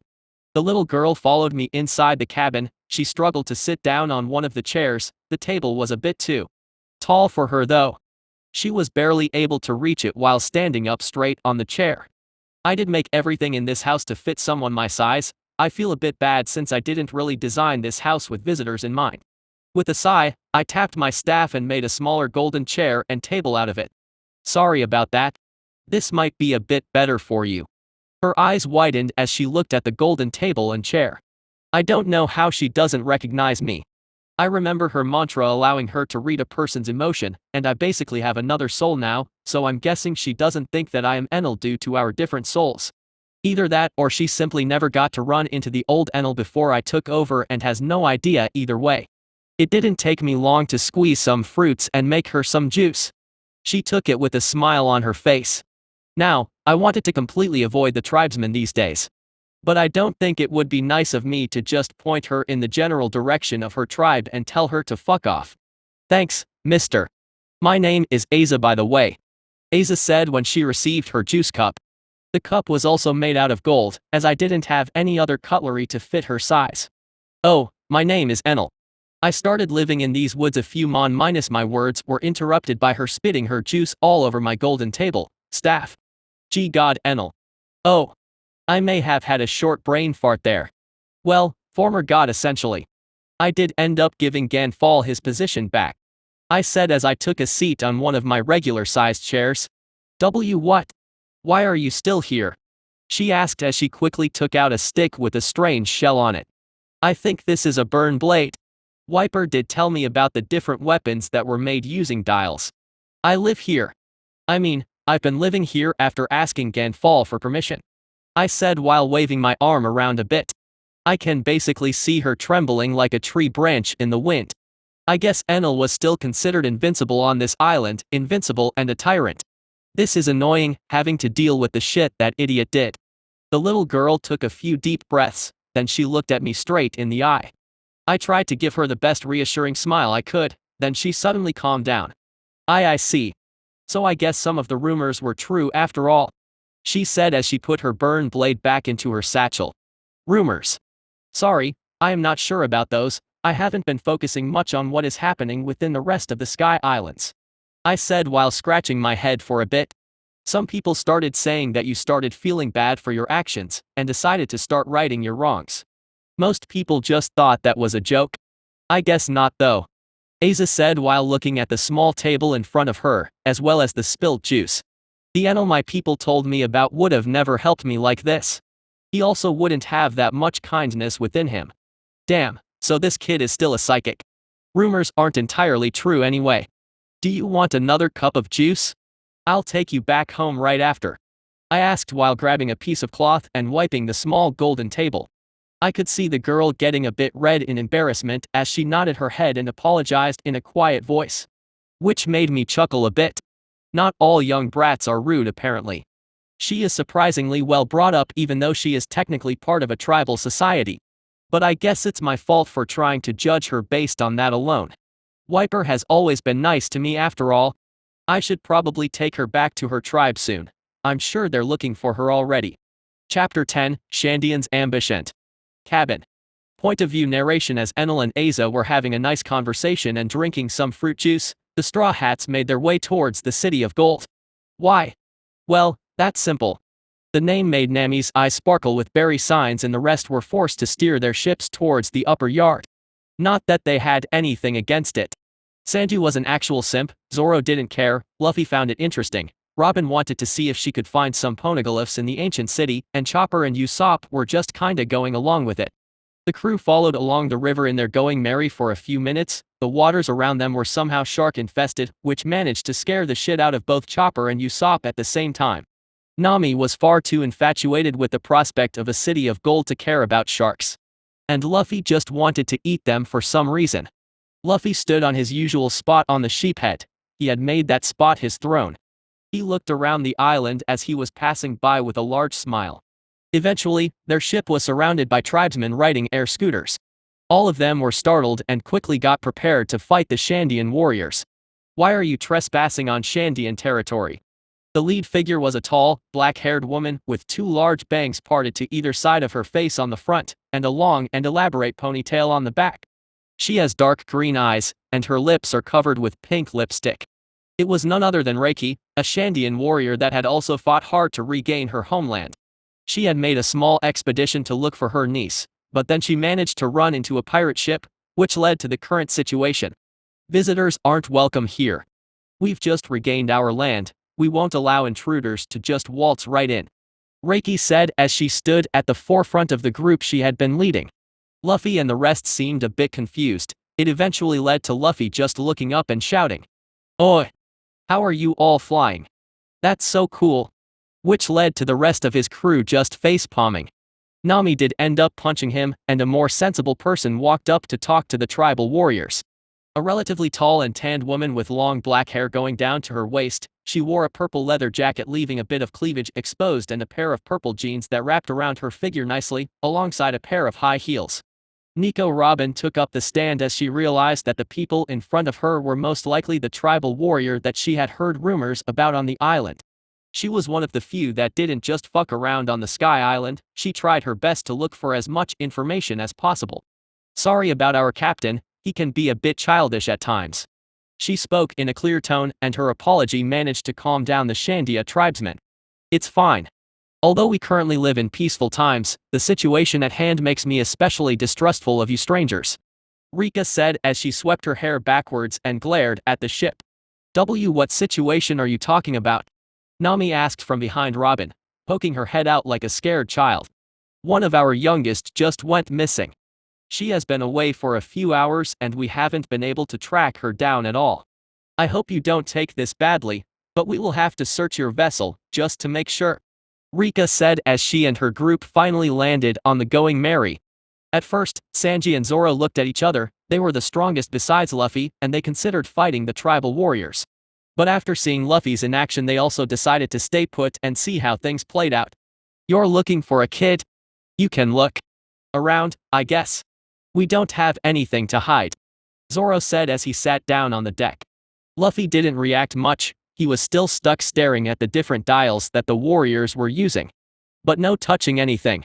Especially not my things," Nami said as she snorted a bit. Robin just sighed a bit as she went back to reading a book. Sanji quickly started following Rika around, as he usually did with any woman that he came across. Usopp was far too scared to do anything and Chopper was quite the same. Their ship continued sailing for a while as the Shandia warriors just did a quick sweep of the ship and failed to find any trace of the missing child. It seems Asa is indeed nowhere on board. I apologize for this. It's just that this is a bit stressful, Rika said as she released a frustrated sigh. Does this kid go missing often? Luffy asked while picking his nose. Well, she always liked walking around the forests, but she always made her way back to the tribe. This time she's been gone for a bit too long for my comfort, Rika said while crossing her arms. The worried look on her face made even Luffy frown. I'm sure we'll find he minus. Oi! Luffy! There's something up ahead, Usopp shouted, leisurely interrupting his captain. He managed to get the attention of everyone on board, especially the Shandian warriors. There shouldn't be anything this far out, Rika thought to herself as she looked in the direction that the long-nosed traveler had pointed out. Whoa! That's a pretty large cabin, Luffy said as he immediately jumped onto the goat head of the Going Merry. Zoro, Sanji, pull up the sails. Luffy quickly told his crewmates to start slowing the ship down. These are still shark-infested waters. I don't know if staying stationary is such a great idea, Nami said, the fear of sharks finally reaching her as well. The Shandian warriors simply gave each other confused looks, as none of them could recognize the large cabin in the middle of nowhere. It didn't even look abandoned. Smoke was rising from a makeshift chimney. There was freshly cut firewood right outside the cabin. It was clearly being lived in. Robin looked down at the river waters. She noticed then that the closer they got to the cabin, the fewer shark fins poking out of the water there were. Almost as if they were afraid of something. Eventually, the Going Merry came to a complete halt right in front of the large cabin. Most of the people on board all got out and looked around. The only people that remained on board were Robin, Nami, Chopper and Usopp. Tread carefully. We don't exactly know who we're going to run into here, Rika warned all of the people following her. By the way, Straw Hat. Luffy looked at her with a smile and said, what? Where has the green-haired swordsman gone? She asked in a confused tone. Chapter 11, Misunderstanding and Thwarted Plans. Point of view narration. After noticing Zoro's absence, the group continued forward without stopping. Somewhere deeper inside the forest, the green-haired swordsman was lamenting how everyone got lost. The group got near the door, and that's when it opened. Out of it came Enel. He opened the door with a smile, and on one of his shoulders stood Asa, who was still sipping on some juice, using Enel's head as a table. She spit out her drink again when seeing so many people gathered outside the door. Asa. So this is where you were. Rika's eyes widened a bit as she then took a better look at the person carrying her. Enel. You scum. She and the rest of the Shandian warriors quickly took a step back and took out their weapons. What? Enel just asked as he picked with his pinky. Asa on his other shoulder simply winced. The little girl was afraid that something like this could happen after learning that Enel was the one that was helping her. Wait, Rika minus the little girl quickly tried to calm down her aunt, but it, unfortunately, didn't do much. I figured you wouldn't just go away like that. But to think you'd kidnap a child of all things. Rika's fists shook with anger as Enel's eyes rolled to the back of his head in exasperation. Luffy and Sanji looked back and forth between the tribal warriors and Enel with confused looks on their faces. This doesn't seem quite right, said Sanji as he realized that the little girl looked anything but scared of the tall man all of the warriors were pointing their spears at. Yeah. Let's see how things play out though, Luffy said with a wide grin, scratching the back of his head and moving the straw hat to his back. I've been living here the entire time, lady. Don't know what you're on about. If I wanted to do something to you people, I wouldn't have to bother with this shit, Enel said with some frustration in his tone. The tribal warriors weren't keen on listening to him though. Asa shrieked as she saw the warriors lunging towards Enel with anger in their eyes. Please don't hurt them, she shouted, tapping Enel on the head a few times. Enel just released a sigh as he watched around 6 spears go through his body without any resistance. Seriously? We're doing this right now? There's a kid here, Enel said as he didn't even bother retaliating. He knew that the tribe warriors weren't any threat. Rika's eyes widened a bit as she quickly called all of her men back. Let's calm down for a bit. I'll call Wiper, he'll be able to clear things up a bit. Enel said as he placed Asa in front of the tribal warriors. He then went inside and came out with a transponder snail. Wiper. He knows about this. One of the warriors asked with gritted teeth. All of them were still rather hostile towards Enel. But his actions managed to put them on the spot a bit, leading to them not really knowing how to react. Gan Fall allowed me to stay on the island. I chose this spot since I figured you guys aren't likely to pass by. Seems I was a bit wrong about that. And Wiper comes by from time to time for some sparring. Enel dialed Wiper's den mushy and waited with a blank face. While this was happening, the Straw Hats were still watching the whole thing. Luffy and Sanji tensed up a bit when seeing the Shandian warriors stab Enel, but they calmed down as they realized something. So he's a Logia, huh? All of the Straw Hats had that thought, even the ones on the ship that were looking from a distance. Robin's eyes widened even more as she saw something strange when those spears went through Enel. She saw a spark of electricity, right after the Shandian warriors took out their spears and retreated. That alone made her realize that she was most likely looking at a user of an invincible fruit. The Goro Goro no Mi, Rumble Rumble fruit. She gulped at first, but then she realized that the man was extremely calm despite the circumstances, which made her relax a bit as well. At the very least they weren't going to have to fight him. In the end, Wiper ended up talking to the Shandia warriors over the phone and they were told to simply fall back to the City of Gold and not bother Enel. What do you mean leave him alone? Wiper, have you forgotten what he has done to us? Rika was enraged at this outcome. The other warriors were also not pleased, but they weren't going to question Wiper. Rika, if he was still the same as before all of you would have died by now. So, calm the fuck down and get back here. Wiper was quick to put her in her place though. It even made Enel feel slightly uncomfortable. Asa at the side simply sweated as she felt guilty for the whole thing even happening. The call was quickly ended with Rika still swearing under her breath. But she no longer made any move to attack Enel. The warriors had also sheathed their weapons. You guys should head back for now. I'm sure Gan Fall will clear everything up, we all knew things couldn't stay hidden forever anyway. Enel walked up to the warriors and smiled a bit. The Shandians didn't really look at him kindly. Rika simply took Asa, and all of them turned around to leave, forgetting about the intruders on the island in the process. The Straw Hats also didn't bother reminding the Shandians of their presence, as they also didn't want any trouble with the locals. At this point, 3 more people came out of the ship, Robin, Nami and Usopp, leaving only Chopper to guard it, just in case. Sue. What's with you guys anyway? Enel looked at the Straw Hats with a smile, stretching his back a bit as he thought of his next steps. Goddammit. I was planning to meet the Straw Hats a bit later than this. The whole mess with the Shandia tribe is certainly not a good image, but I guess that barely matters at this point. Hey. I'm Monkey D. Luffy. I'm gonna be the Pirate King. Luffy introduced himself accordingly. The rest of the Straw Hats present also started doing the same, although not as enthusiastically.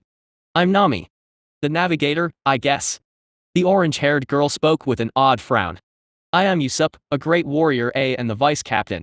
Damn, I guess Longnose is still boasting about roles he doesn't have.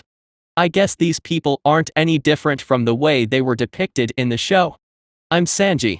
The cook. You better keep your eyes to yourself. I don't want you looking at any of the fine ladies. Nami ended up punching him in the head as I just kept staring blankly at the blonde simp. Nico Robin. A pleasure to meet you. Her guard seems to be up, but I guess that's obviously going to be the case since she doesn't know me at all. Much like in the series, she should have been able to tell what my fruit is from that small exchange. So she only thinks that I am some weirdo with a lot of power. Well, I'm glad to make your acquaintance. My name is Enel, how about you all come inside for now? I said as I turned around and walked back into the home. It's kinda rude to keep visitors at the door, so inviting them in is only the polite thing to do. Although I really didn't design this home with visitors in mind. The pirate crew followed me in, each with their own reactions to the meager surroundings of my humble abode. Luffy just whistled. Damn, this place is huge. Even the table is really tall. He and Usopp both looked around the house with a bit of curiosity. Nami's eyes were instantly drawn towards my golden staff that stood in the corner of my cabin. I can clearly see her expression changing from bored to excited. Gold diggers, eh? Sanji looked at my kitchen, which is really just a medieval-style fire pit with a grill over it and some pots and pans. Sorry for the mess. I really wasn't expecting visitors anytime ever, I said while scratching the back of my head. Is that staff made purely out of gold? Nami finally asked as she quickly came up in front of me. I didn't know she was this fast, damn. Yes, gold is a highly conductive metal, so I can easily shape it using my devil fruit powers, I said, doing my best to try and keep my tone even. Most of the people in the room just looked at me like they had no clue what I was even talking about. Only Robin seemed to understand what I was speaking about. Enel. What are these on the table? Robin asked, her tone was rather strange. Wait. I forgot all of the notebooks. Open on my desk. I didn't bother cleaning up since Asa appeared on my doorstep. Fuck's sake, this isn't how this was supposed to go at all. Chapter 12, Ancient History and Trauma. Point of view narration. The second Robin entered the room, she studied it the best she could without appearing too intrusive. She didn't want to risk offending the person wielding an invincible fruit for no good reason. Her crewmates didn't have the same inhibitions. They bombarded Enel with random questions and kept him somewhat occupied, which allowed Robin to look around the room even more carefully. Her eyes scanned the golden staff, intricate work, and beautiful design. The odd dent in the wood also led her to believe that it was extremely heavy. Hearing Enel's explanation also made her eyes widen a bit. It was surprising that a person with that strong a devil fruit would even bother using any type of weapon. Still, that wasn't enough to shock her. It just made her understand that he wasn't an arrogant man and that he tried to improve himself regardless of his already immense power. In the first place, invincible devil fruits were known to have the power to destroy entire islands even with minimal training. Having a user of that fruit also trains his body, basically put him at the top of the world in terms of strength. At least that was Robin's opinion, as she was right now. She still didn't know much about how strong people could really get further into the new world. She also didn't know much about Edward Nougat's strength. She only had some basic knowledge. She knew that Whitebeard also had a fruit that was titled Invincible, which made her put Enel at the same level as him. Her eyes then looked over the rest of the room, a basic residence by all means. Extremely bare bones, but Enel did say he was not expecting visitors. She then turned her head towards a part of the room that was a bit more well lit. It was a nice wooden table with what looked to be an oil lamp, but was most likely using a sort of dial to create light. She found it interesting and better looking than the rest of the room. But she completely froze when she saw the numerous notebooks and parchments that littered said table. She could recognize that language instantly. She gulped after what she was seeing had finally clicked in. Enel was studying the poneglyphs. He was also relatively far into his research, to the point where he could already translate the ancient texts to near perfection. She could clearly see the ancient text written on the parchments and the notebooks filled with translated words. That was all she could tell from one glance. That one man had managed to crack the secret language that had gotten her entire home burnt down by the world government. Any notion of not being intrusive completely vanished from her mind as she tried to do her best to process the information her eyes had just captured. Enel. What are these on the table? Her question was more of a formality. She knew what the notebooks signified, and she could clearly see the results of Enel's research. Oh, that is just an interest of mine. I am unsure of how familiar you people are with our world's history. Enel decided to play it cool for now. His plans were already ruined. He had wanted to make a better impression on the crew, and he had hopes to make his research of poneglyphs some sort of big reveal after they had gotten to know him a bit. Now that ship had sailed and it was nowhere to be seen, so Enel was left to build a raft with whatever scraps of wood he could find. Most of the crew's attention was now on Enel and Robin. Even Luffy managed to notice that Robin was reacting oddly to whatever she had seen on that table. I know a few things about it, Robin said. Her tone was rather grim. The rest of the crew also managed to notice that. Well, then this makes things easier. An ancient blacksmithing clan of the Wano country created a secret language and etched it on indestructible pieces of stones called poneglyphs. They are scattered around the world and they hold the secrets to our world's true history, as well as the locations of ancient weapons around the world. Enel decided to give them plenty of details. Most of the Straw Hats were surprised to hear about that. Not many of them knew a lot about poneglyphs. I decided to make it my mission to unearth these secrets and publish them for the world at large. Enel smiled again, this time it was a bit more restrained. His goal managed to once again surprise Robin, but what shocked her the most was that he had even given her information that she didn't know anything about. An ancient clan in the Wano country? Robin asked, her confusion managed to overwhelm her shock at having discovered someone like her. A person seeking the truth of the world. Yes, Wano country is the origin of these texts. They are a closed-off country now, being ruled by a Yonko. I couldn't manage to find any other information there. I was also trying to stay low-key as I don't wish to make my presence known to the government yet, and I don't want to fight a Yonko for no reason. Luffy's eyes shined the second he heard Enel's story. You've gone that far into the Grand Line. He wasn't the smartest, but he still knew a bit about the major countries inside the Grand Line, at least what he had managed to remember from his grandfather's teachings. Nami's eyes widened as she realized that, for once, Luffy knew something about anything. Well, it's not that hard to travel with my powers. But I haven't been to many other places. Wano country is where my fascination with poneglyphs started. Enel decided to throw some bullshit in his story.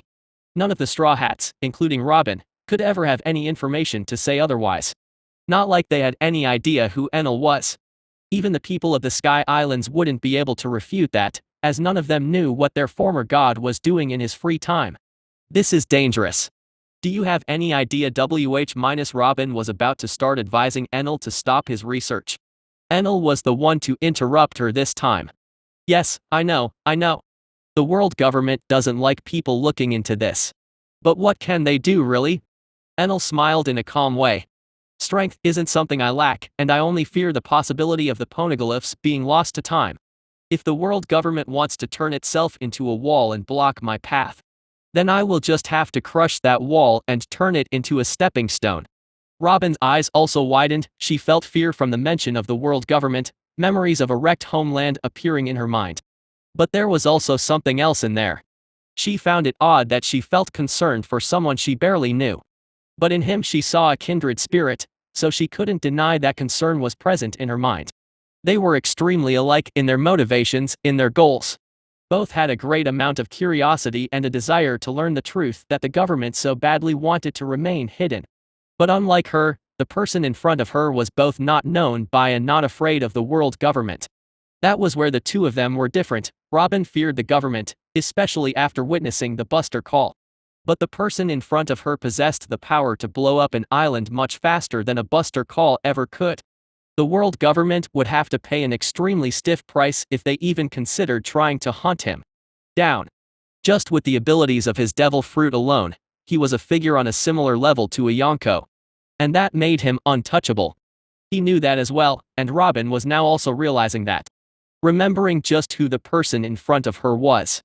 Someone that could do anything he wanted. Someone that could blow up islands at will, a person that had the possibility to just stroll into Marineford and ruin it. That was where they were different. He was strong in both body and mind. And she was weak. She was forced to flee for her life. Her entire life was spent with her back to the wall, always wondering when the world government would finally catch up with her. She wasn't as strong or anywhere near as confident as Enel was. She clenched her teeth as these thoughts surfaced in her mind. Was I always this pathetic? She felt anguish, to the point of wanting to shed tears, but there were no tears there. She wanted to scream, but her voice felt muffled by an unknown pressure. Enel also noticed her state, his brows raised as he also became a bit concerned for her. Trauma was extremely difficult to overcome, and he knew all too well how fear could turn one into a statue. Enel felt that he should do something.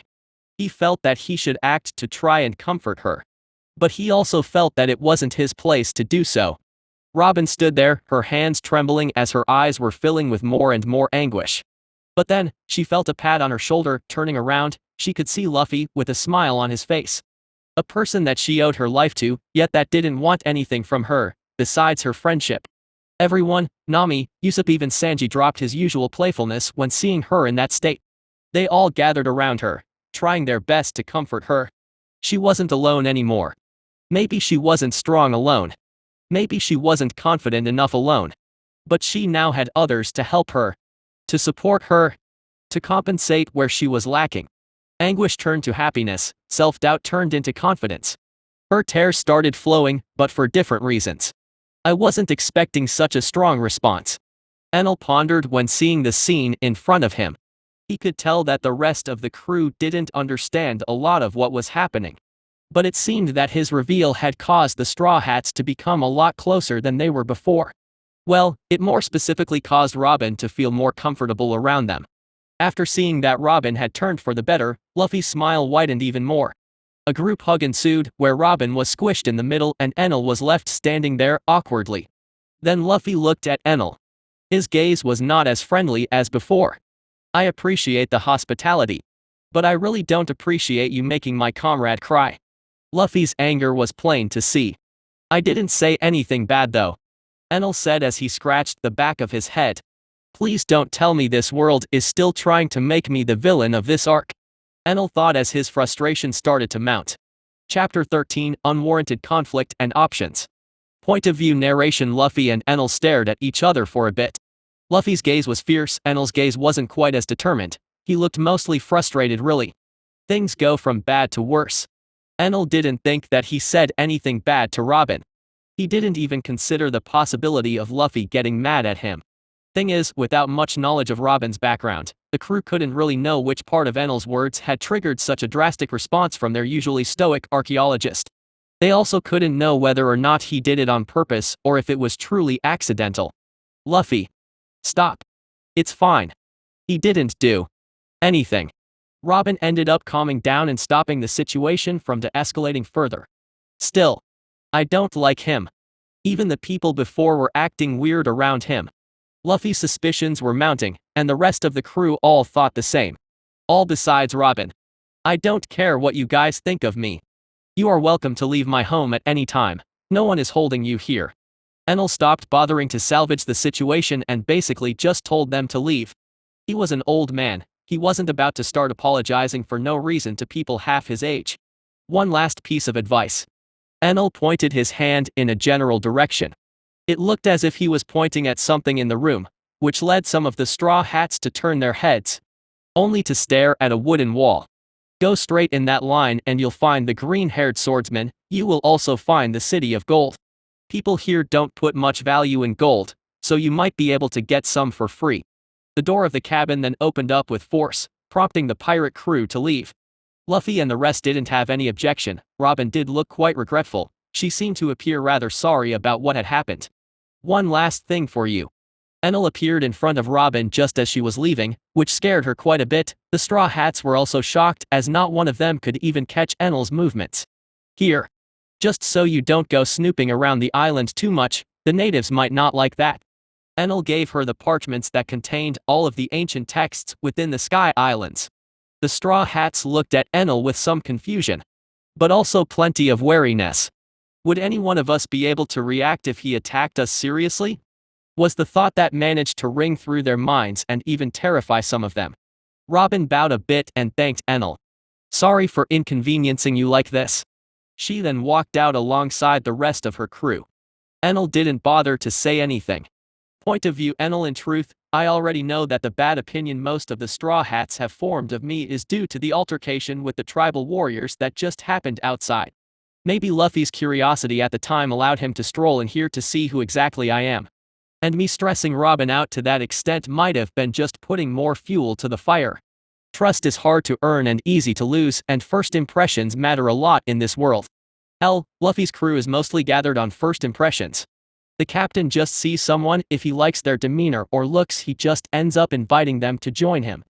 This is why I had hopes to stage some type of series of events that would lead up to our meeting, to prevent a shit show like this from happening.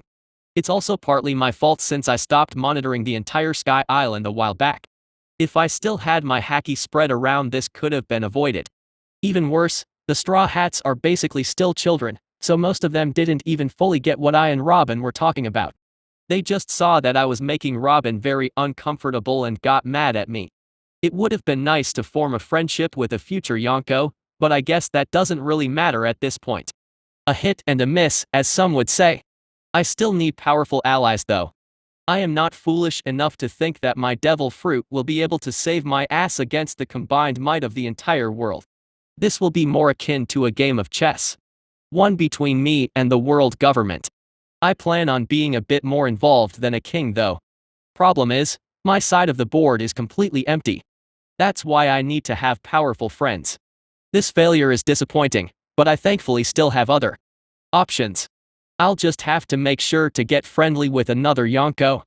The problem is that Big Mom is a stupid slob and Kato is a battle maniac with lackluster morals. I'm not even going to talk about Shanks, that man is far too sketchy, he's more dangerous than both Kato and Big Mom. Even worse, his connection to the world government as well as his goals are completely unknown to me. It's better to stay away from someone if you have no clue what they wish to gain from their actions. Mihawk appears to be friendly with Shanks, and I don't really care much for swords. So he's also out. This leaves me with 3 distinct options. One of them being Whitebeard and his children. I can think of a few ways of befriending them right from the get-go. Their crew is rather big and they would be of great help going against the world government.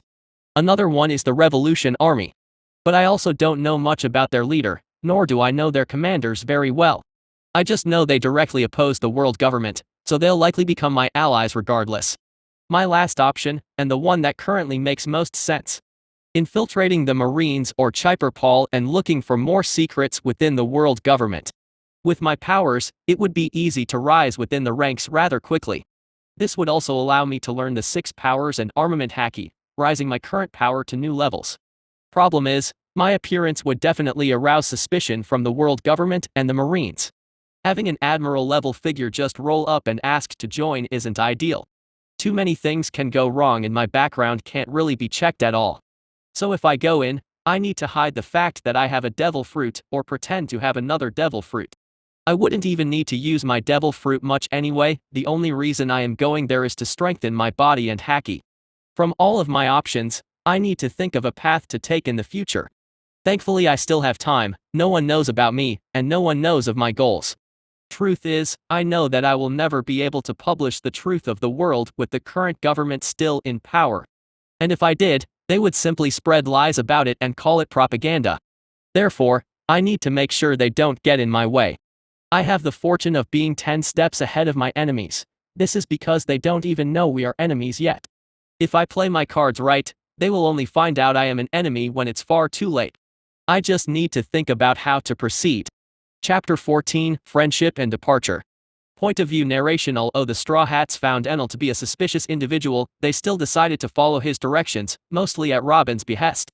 If we want to get out of here quickly, listening to a local is the best way to go about it.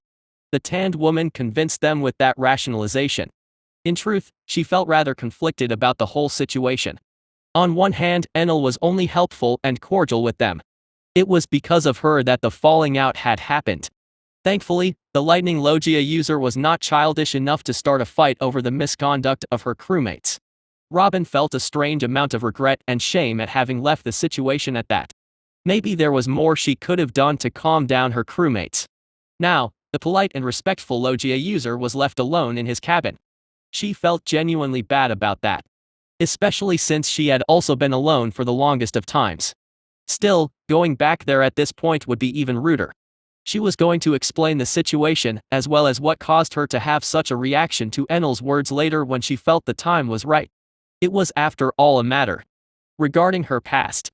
She was currently still stuck pondering the fact that she had managed to find someone like her. For now, the Straw Hats had bigger concerns. Finding their lost swordsman was their priority right now. Well, the priority for most of them. Nami was pondering what to give the Shandia tribe in exchange for gold. Luffy and Sanji were also thinking back to Enel. More accurately, they were thinking about how neither of them had managed to even react to his speed. How no one had even noticed him moving and he was already standing in front of Robin. It made them both want to get stronger. Rather, it made them realize that their current strengths were not that great compared to what one could find within the Grand Line. Neither of them felt discouraged. It was fortunate for them that the person they met now was not aggressive, but they needed to be prepared for the future. It didn't take long for the group to find Zoro. They explained the situation to him the best they could right after they finished arguing about who got lost first. So this guy just pointed you in my general direction. Zoro looked a bit weirded out by that. Yeah, he was a real weirdo. Usopp said while trembling a bit. Does that mean he knows where everyone on the island is at all times? Zoro came to that conclusion instantly, as his gaze turned serious. Luffy and the rest of the crew also raised an eyebrow as that thought finally crossed their minds. Robin was the only one that wasn't exactly shocked by the revelation. He is a powerful man. Not exactly surprising considering the fact that he has an invincible devil fruit. Robin said out loud. This was the first time she had mentioned that to the rest of the crew. Invincible? What do you mean? He seemed strong, but he wasn't that scary, Usopp said while patting himself on the chest. Robin shook her head. It's a fruit that grants one strength comparable to the top of the world. Wielded by a person that isn't even afraid of the world government. As we are right now, we cannot fight him. Heh. I'm also not afraid of any government, Luffy said with a confident smile. Robin laughed a bit at that. Her smile was a bit contagious this time, which led to more of the crew smiling with her. But we don't currently have the strength to back up our confidence. Robin left that part unsaid as she didn't want to dampen the mood. The crew then continued into the island, going in the direction that Enel had pointed them towards. Nami ended up cuffing Zoro to herself, just to make sure he wasn't going to wander off. Point of view Enel, the Straw Hats are just on their way to the Golden City. Their ship is still here though, and I don't really feel like awkwardly running into them again. I'll move my cabin elsewhere, it's not that hard anyway. I made it so that I can just pick it up and carry it around. I decided to move it somewhere on the outskirts of Upper Yard. This time it's quite a bit further away from both the City of Gold and the ship of the Straw Hats, which is still being guarded by their medic, Chopper. I think I know what to do next. Ever since arriving here, a plan started slowly forming within my mind.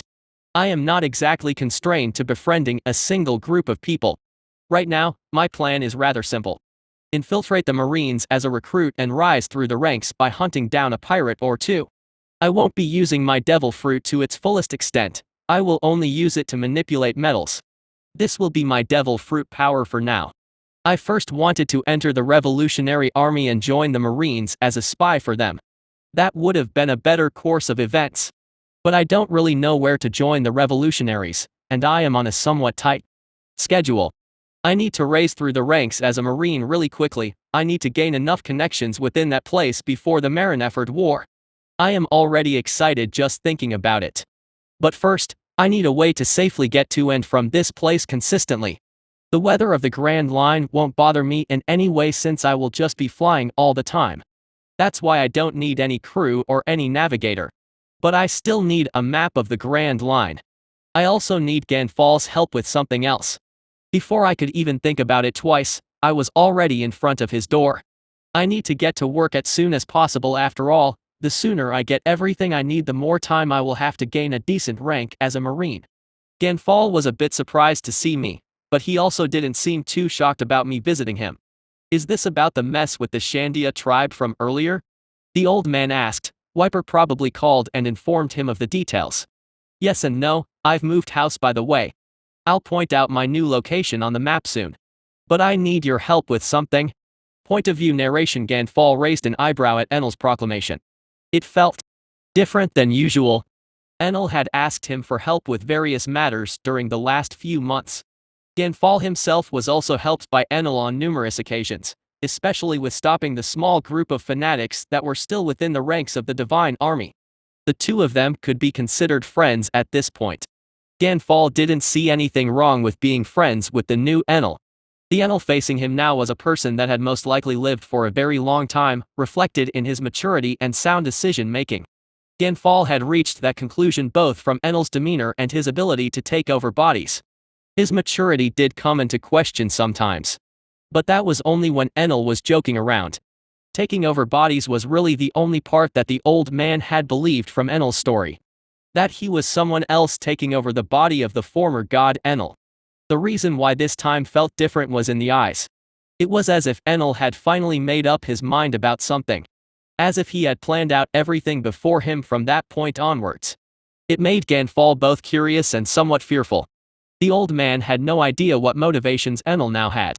He didn't know if they would affect him or the Sky Islands in any way though. The determination in Enel's eyes and the grit and power they exuded reminded Gan Fall of one person. His old friend, Goldie Roger.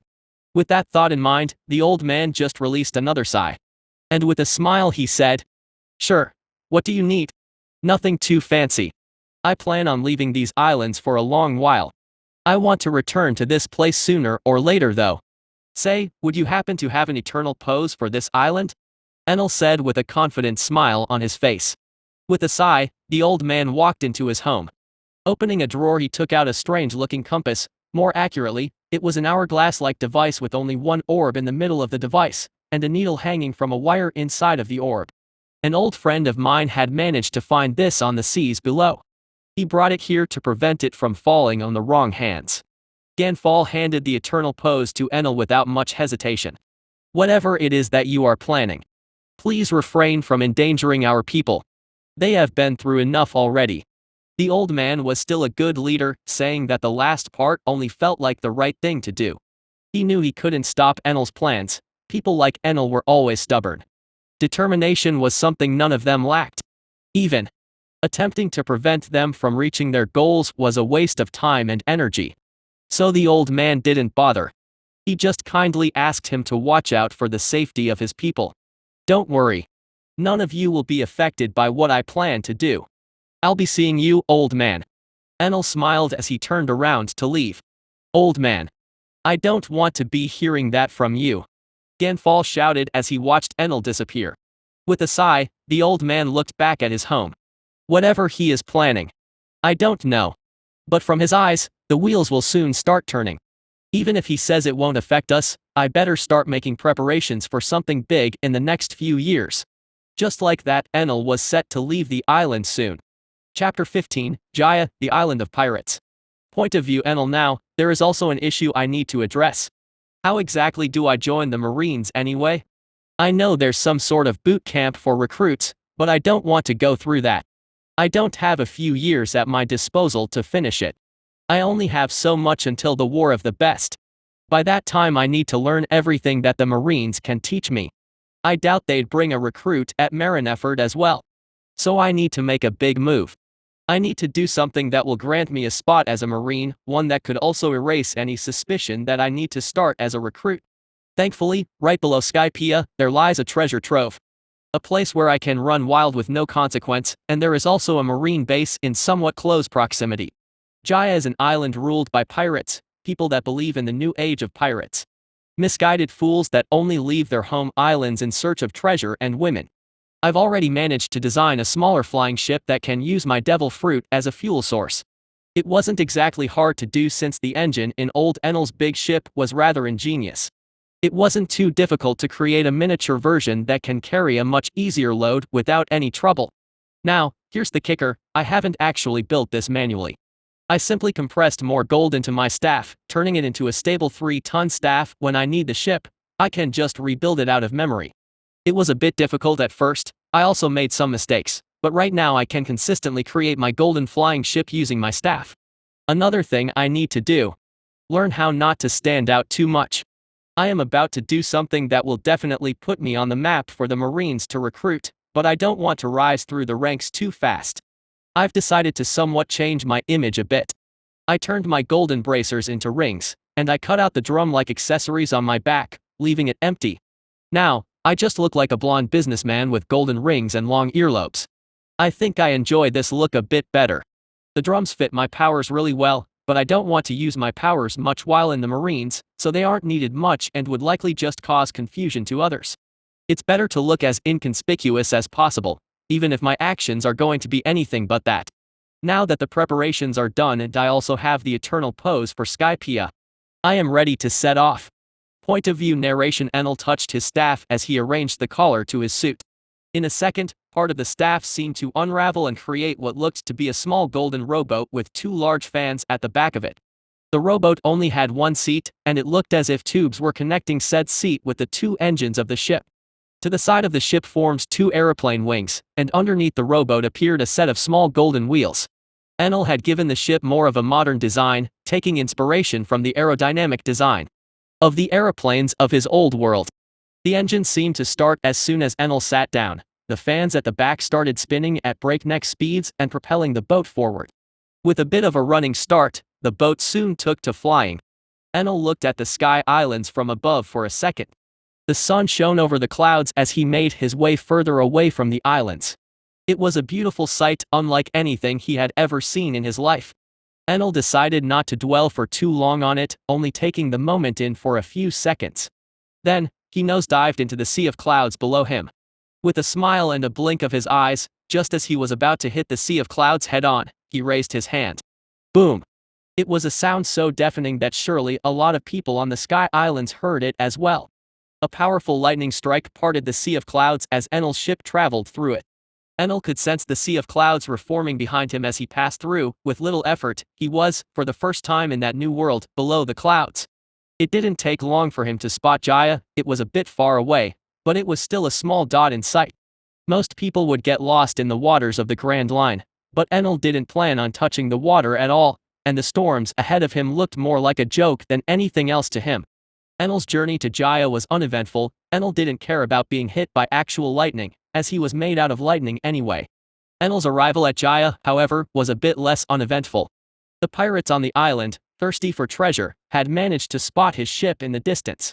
They had managed to make out the fact that it was both flying and made out of gold. They didn't know how it was flying, but some of the smarter ones could tell that it was due to the spinning fans at the back of it. They all quickly gathered at the shore of the island, not one of the pirates wanting to lose the opportunity to get their hands on all of that gold. It was most likely going to be a bloodbath between them, but first, they needed to deal with the newcomer that was so brazenly displaying his wealth in a lawless zone. Bellamy, the captain of the Bellamy pirates that was recently defeated by Luffy, was still in bandages, but he was also present, not wanting to lose the opportunity to get a bit wealthier. Enel arrived above the shore of the island soon after everyone had already gathered there.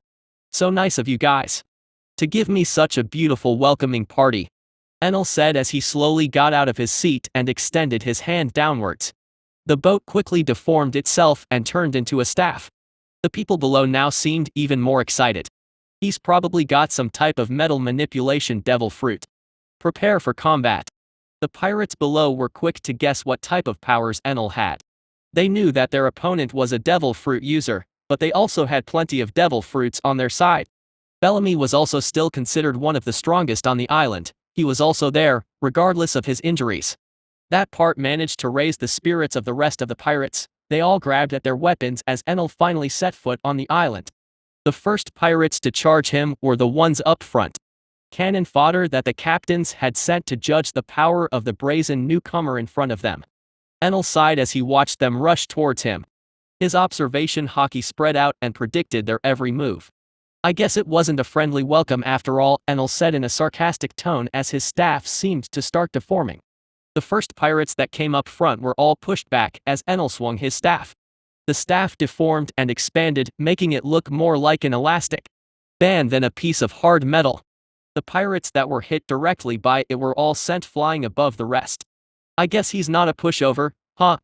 Bellamy said with a grunt as he touched his bandaged torso. "Everyone charge. He can't deal with all of us." Bellamy's second-in-command Sarquis shouted to the pirates that had gathered up. All of them charged at Enel like a pack of rabid dogs, and Enel simply sighed. "I didn't want to kill this many people. But these people are nothing but scum, undeserving of any mercy as they kill and take away from anyone nearby." At that point Enel had made up his mind. He was no longer holding back.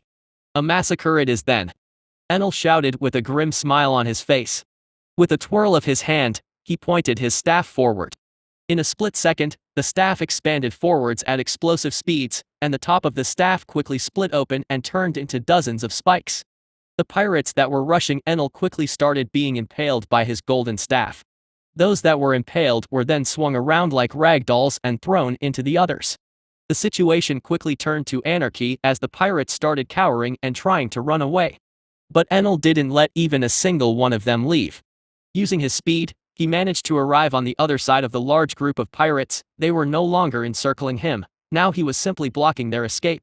More and more pirates fell, their desperate strikes toward Enel did nothing, as golden tentacles either blocked the bullets or swords that came his way. Bellamy looked on in horror as the number of pirates on the island dwindled by the second.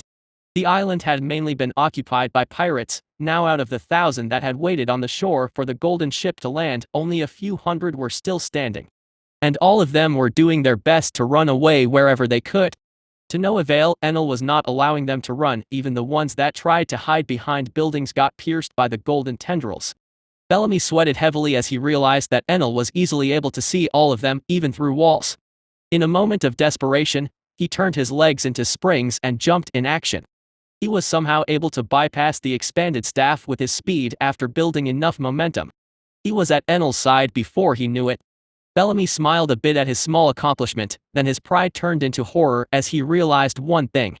Enel's gaze was on him. He quickly turned his arm into a spring, starting the motion to punch Enel with all of his strength. Then he noticed it. Enel was wearing golden rings on his fingers. In an instant, he was stabbed through all of his limbs as Enel just raised his arm towards him. Then, as Bellamy was reeling back from the pain, he was kicked in the head and sent flying back into the crowd of pirates. This should show them that getting close to me also won't work. Enel had let Bellamy get close to him on purpose. He knew that the blonde pirate was the strongest pirate currently on the island, so he wanted to make an example out of him. A few more minutes of bloodshed passed as the last of the pirates fell to the ground and Enel's staff returned to its original shape. I still need some practice. That took way longer than it should have. Enel said to nobody in particular. Sure, he could have finished everything instantly using his devil fruit, but how could he get stronger if he only relied on one aspect of his powers? He needed to expand his arsenal, which was why he wanted to learn the 6 powers as well as armament hockey. With a sigh, he realized that he now had to call the Marines to the island. They would need to come with an entire fleet to carry all of the surviving pirates to impel down and all of the corpses to the morgue, or wherever they wanted really. Then he felt it. A figure in the distance, swiftly approaching the island. Enel could easily see who it was. A tanned, yellow-haired man wearing a white shirt, a frilly pink coat and a pair of sunglasses. A flamboyant and easily recognizable look, especially for a fan of One Piece. Doflamingo. I forgot about him. Chapter 16, Doflamingo. Point of view narration word had reached Doflamingo that one of the pirates under him had lost to a rookie that had just entered the Grand Line and that had a much smaller bounty. He was making his way toward Gaia with a smile on his face. He just happened to be nearby when he received the message, so he decided to visit his subordinate. What he didn't expect to find was an actual bloodbath. The anger that Doflamingo felt was rather controlled, however. He didn't really care about his subordinates. They were not part of his family, mere pawns that he wanted to just kick out of the family during this visit. But this wasn't just about them. Doflamingo could tell from that distance that most of the pirates on that island were most likely either unconscious, pretending to be unconscious, dead or dying. That was where his anger was coming from. He had plans for Gaia. He was using it for both recruitment and to spread his ideas of a new age to other impressionable pirates. He had made quite a name for himself, so it was rather easy to convince others to follow his ideology. Gaia was also a useful strategic point since the Marines couldn't touch it. It was filled to the brim with pirates of varying bounties. Hundreds ranging from 10 to 30 million. It was not that the Marines couldn't deal with them, it was just that they chose not to due to convenience, and Doflamingo was all for that. It wasn't as if Gaia was the only such island in the Grand Line. The special thing about Gaia was that it was somewhat close to the beginning of the Grand Line. Now, seeing one of the pirate hotspots in such a state filled him with indignation. He despised it when any of his plans were hindered or interrupted by anything. He could see the culprit. A well-dressed blonde man, about 2.6 meters from Doflamingo's view. The man's most standout feature was his long earlobes, which seemed to extend to his waist. Doflamingo also noticed that the man was very fond of gold. He wore golden accessories all over his body, from necklaces to earrings, to rings that adorned his every finger. Even his staff seemed to be made out of gold. All of that gold wasn't usually common on your regular scoundrel. Which led to Doflamingo considering the fact that the perpetrator was most likely a noble of sorts. Doflamingo scowled a bit as he struggled to remember if he knew this person from anywhere. In the end, he shook his head a bit and sped up towards the island. It doesn't matter who he is, he will have to pay for this. Point of view Enel. I had forgotten about Doflamingo. I guess it was said that he reached the island not long after Luffy left it. Now that I think about it, he also had a few associates on this island, although none were too important. He is actually here to basically disown the Bellamy pirates.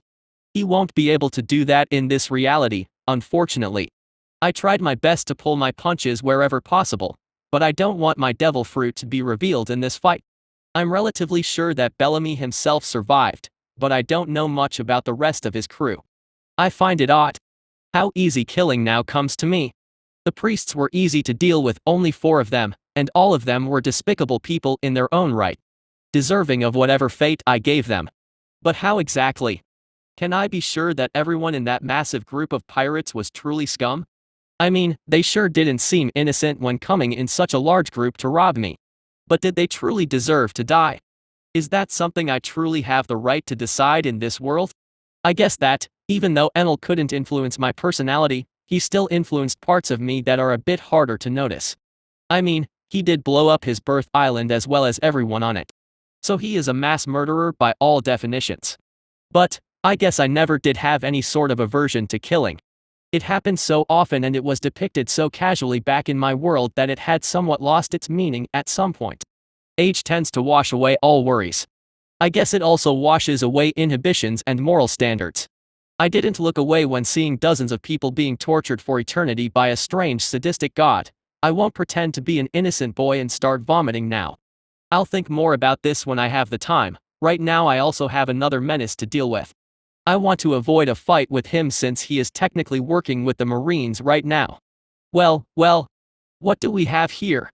Doflamingo landed and looked around with a fake smile plastered on his face. Oh, a warlord of the sea. I was just cleaning up the streets a bit, figured this would help me with joining the Marines. Telling him my goal doesn't sound like a good idea at first. But this also tells him that fighting me is a bit counterintuitive. I guess racking up this much bounty would make for a quick rise in the rankings. But you made quite the mistake. Doflamingo's words got slower as his smile started to vanish. Interfering in my business. Some of the pirates here were my associates. Doflamingo's face turned blank at that proclamation. I guess he likes to think he appears intimidating. Oh, my bad. Well, you can take your associates, there are plenty of bounties to go around anyway.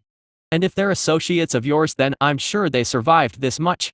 At this point, I could see a few veins pop up on his forehead. I guess he's dropping the friendly facade, huh?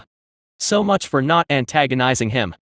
Point of view narration, you don't seem to get it. But I forgive you since you've been so nice and understanding.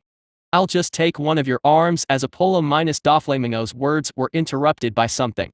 Something hard, heavy and fast. He felt it, but he had no way to react in time, or even see it for that matter. Enel one-handed the heavy golden staff and struck him across the cheek, sending him flying through quite a few buildings before he finally managed to stop himself using a few strings. Doflamingo touched his cheek, he could feel part of his jaw hanging, broken and bent as his cheek was somewhat caved in. His anger skyrocketed, but he also just gained a bit of insight into the situation. The person he was dealing with wasn't someone that belonged in the first half of the Grand Line. He shakily got up.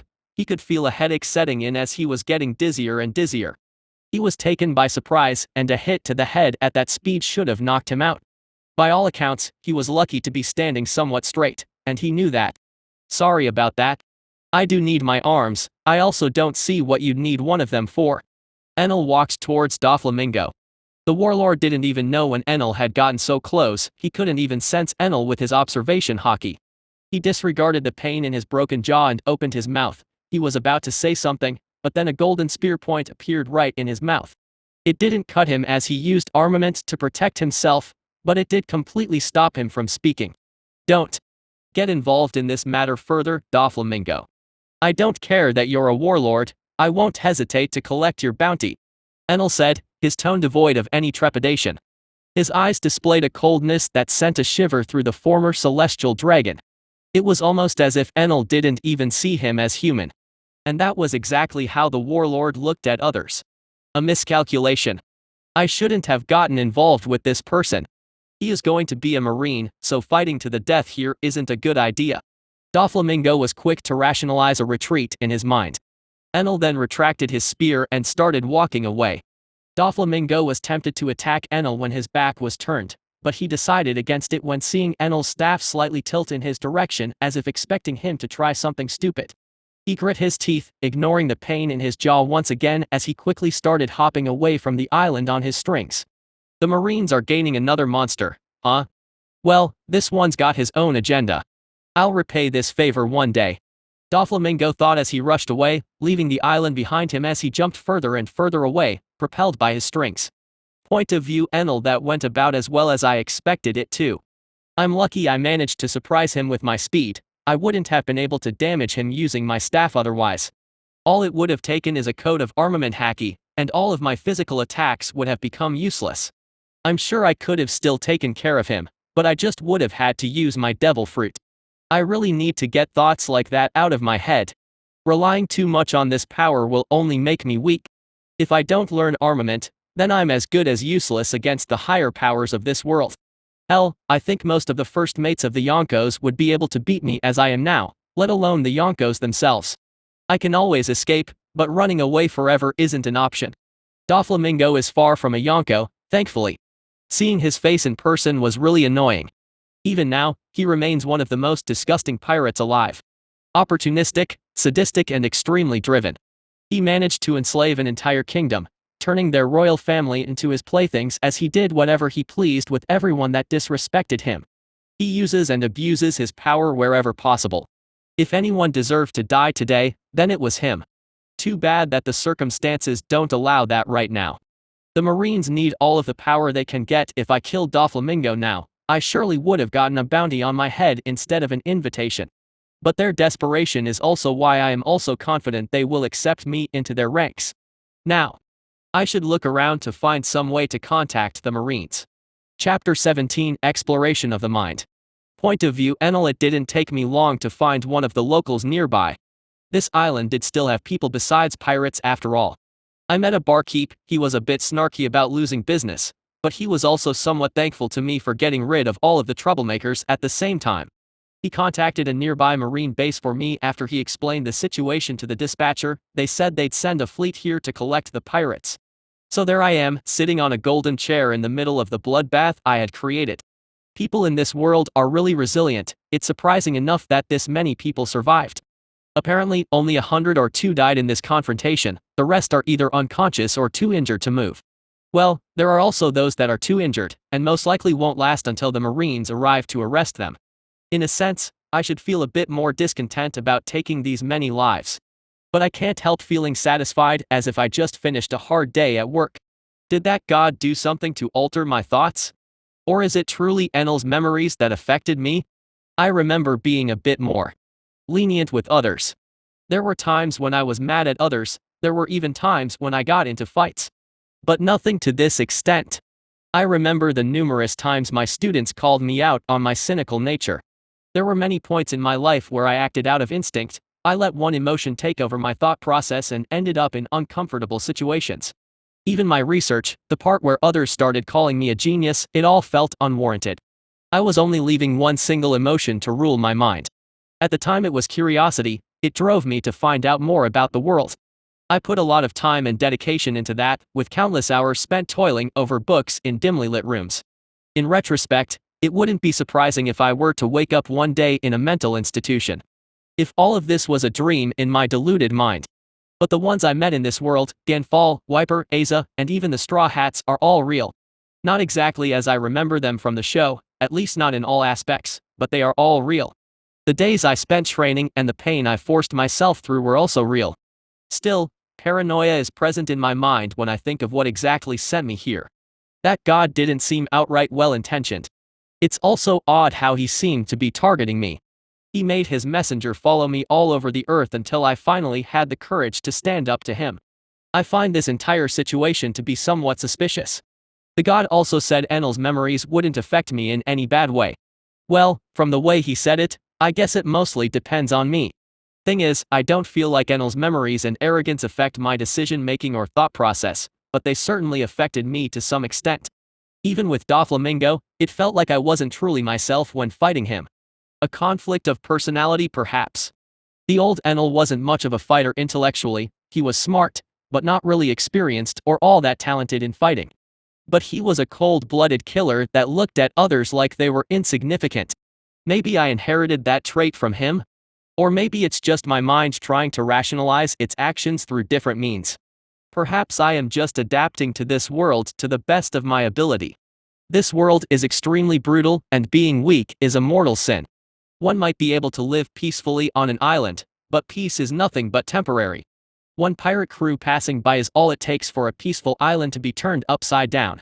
The pirates on this island were exactly that type, pirates that started sailing the seas just to do whatever they wanted, to fulfill their every desire in a mad spree of decadence and degeneracy, and that was regardless of the wishes and wants of others. The world won't miss them, but I still shouldn't feel this comfortable taking their lives. As I stand here, pondering the truth, the sky rang in a melodious chime. On the sea, I could see a projected shadow, an arm stretched, hitting a bell. I guess Luffy did keep his promise in the end, ringing the golden bell to tell the people below that the Sky Islands truly existed. It won't be long before the Marines get here. It's good enough that he did that before they arrived. I don't want the world government to know about the Sky Islands yet. Point of view narration. As Enel stood on in his chair, contemplating the situation a bit more, the Sky Islands were extremely busy. More specifically, the Shandia tribe was currently throwing a party. They were rather pleased to learn that they no longer needed to guard the poneglyphs, that they had finally served their purpose. This only happened after they had greeted the newcomers on the island. Wiper was also there to welcome them. He had received a call from Gan Fall regarding their arrival and was told not to attack them for no reason and that they meant no harm. The Straw Hats ended up befriending the tribe after Robin translated the poneglyphs in the City of Gold. She didn't expect the tribe to be so accepting of them. In the end, she wasn't able to put Enel's transcribed text to good use since she was able to study the originals. But that didn't really matter. She still wanted to speak with him and apologize once more before leaving the island. Thankfully, his cabin was also where they had left their boat. At least that was what she thought before Sanji and Usopp came back with Chopper. They had gone to the ship in order to invite their doctor to the ensuing party. They were both shocked when they failed to see any trace of Enel's cabin there. Chopper said that it just disappeared at some point when he took his eyes away from it for a minute or two. The crew also managed to learn more about Enel. He's a complicated fellow. He used to be the ruler of these islands. He was a tyrant for a long time. Wiper started telling the Straw Hats after a few drinks. People of the Shandia tribe also gathered around them. He didn't feel like a bad person though, Asa said from the side. The little girl did receive an earful for the mess she pulled. She was young and she lost her concentration and started panicking in that forest, which made her unable to use her mantra properly. What truly happened, Wiper? From my understanding, only you and Gan Fall know, Rika asked as she sat down beside the Straw Hats. He's not the Enel we used to know. That much should be obvious from your small encounter with him. Wiper decided not to lie to his fellow tribesmen. He also knew that Enel wouldn't truly care about this. I guess that's true.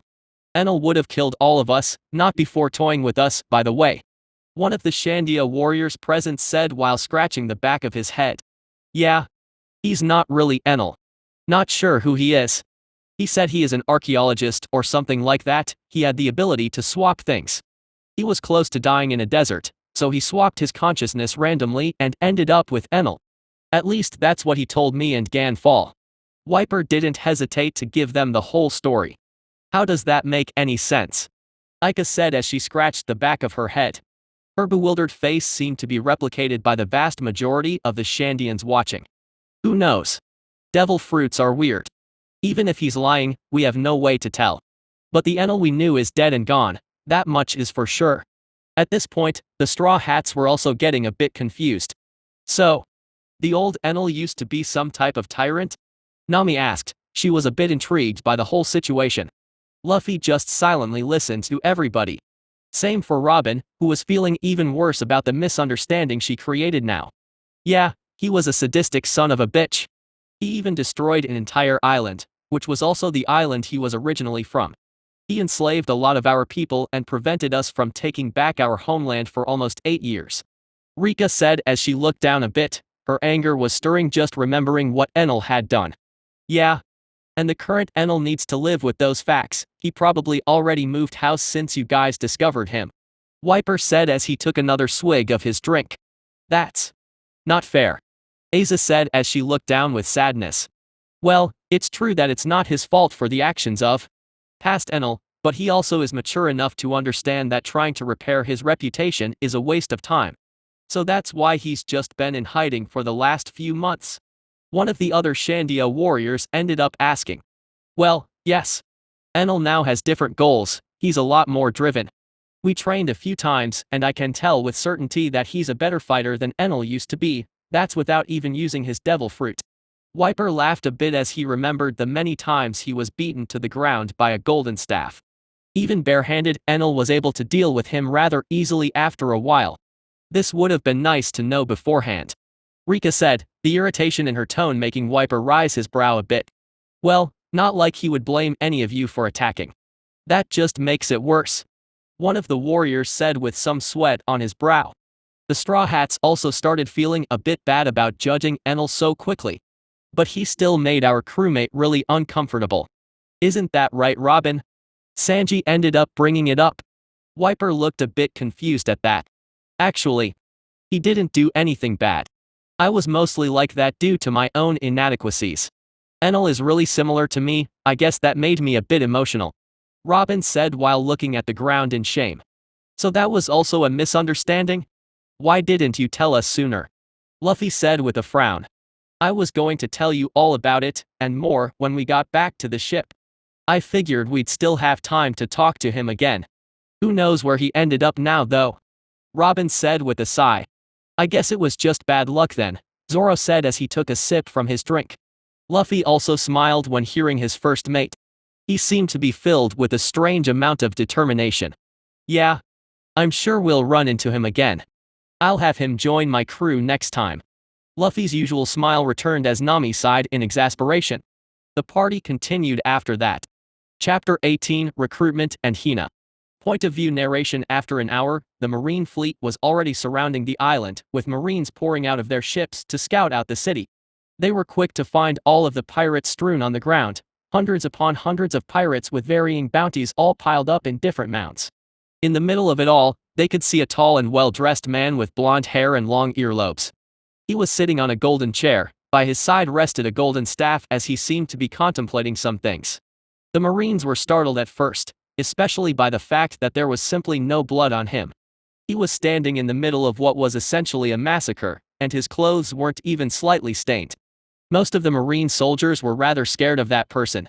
No one dared to show even a hint of greed towards the golden accessories that adorned the stranger.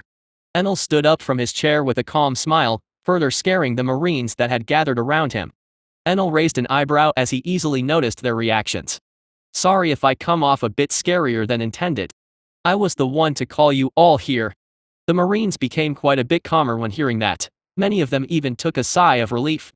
See Captain Hina. One of the Marines said as someone started approaching Enel.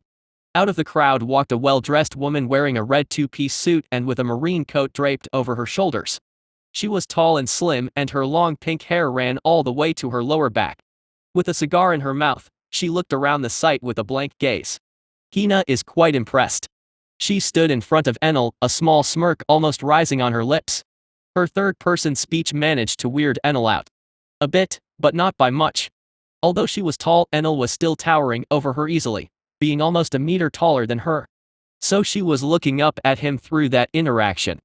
Well, I do aim to impress, Enel said as he tapped the chair behind him with his staff.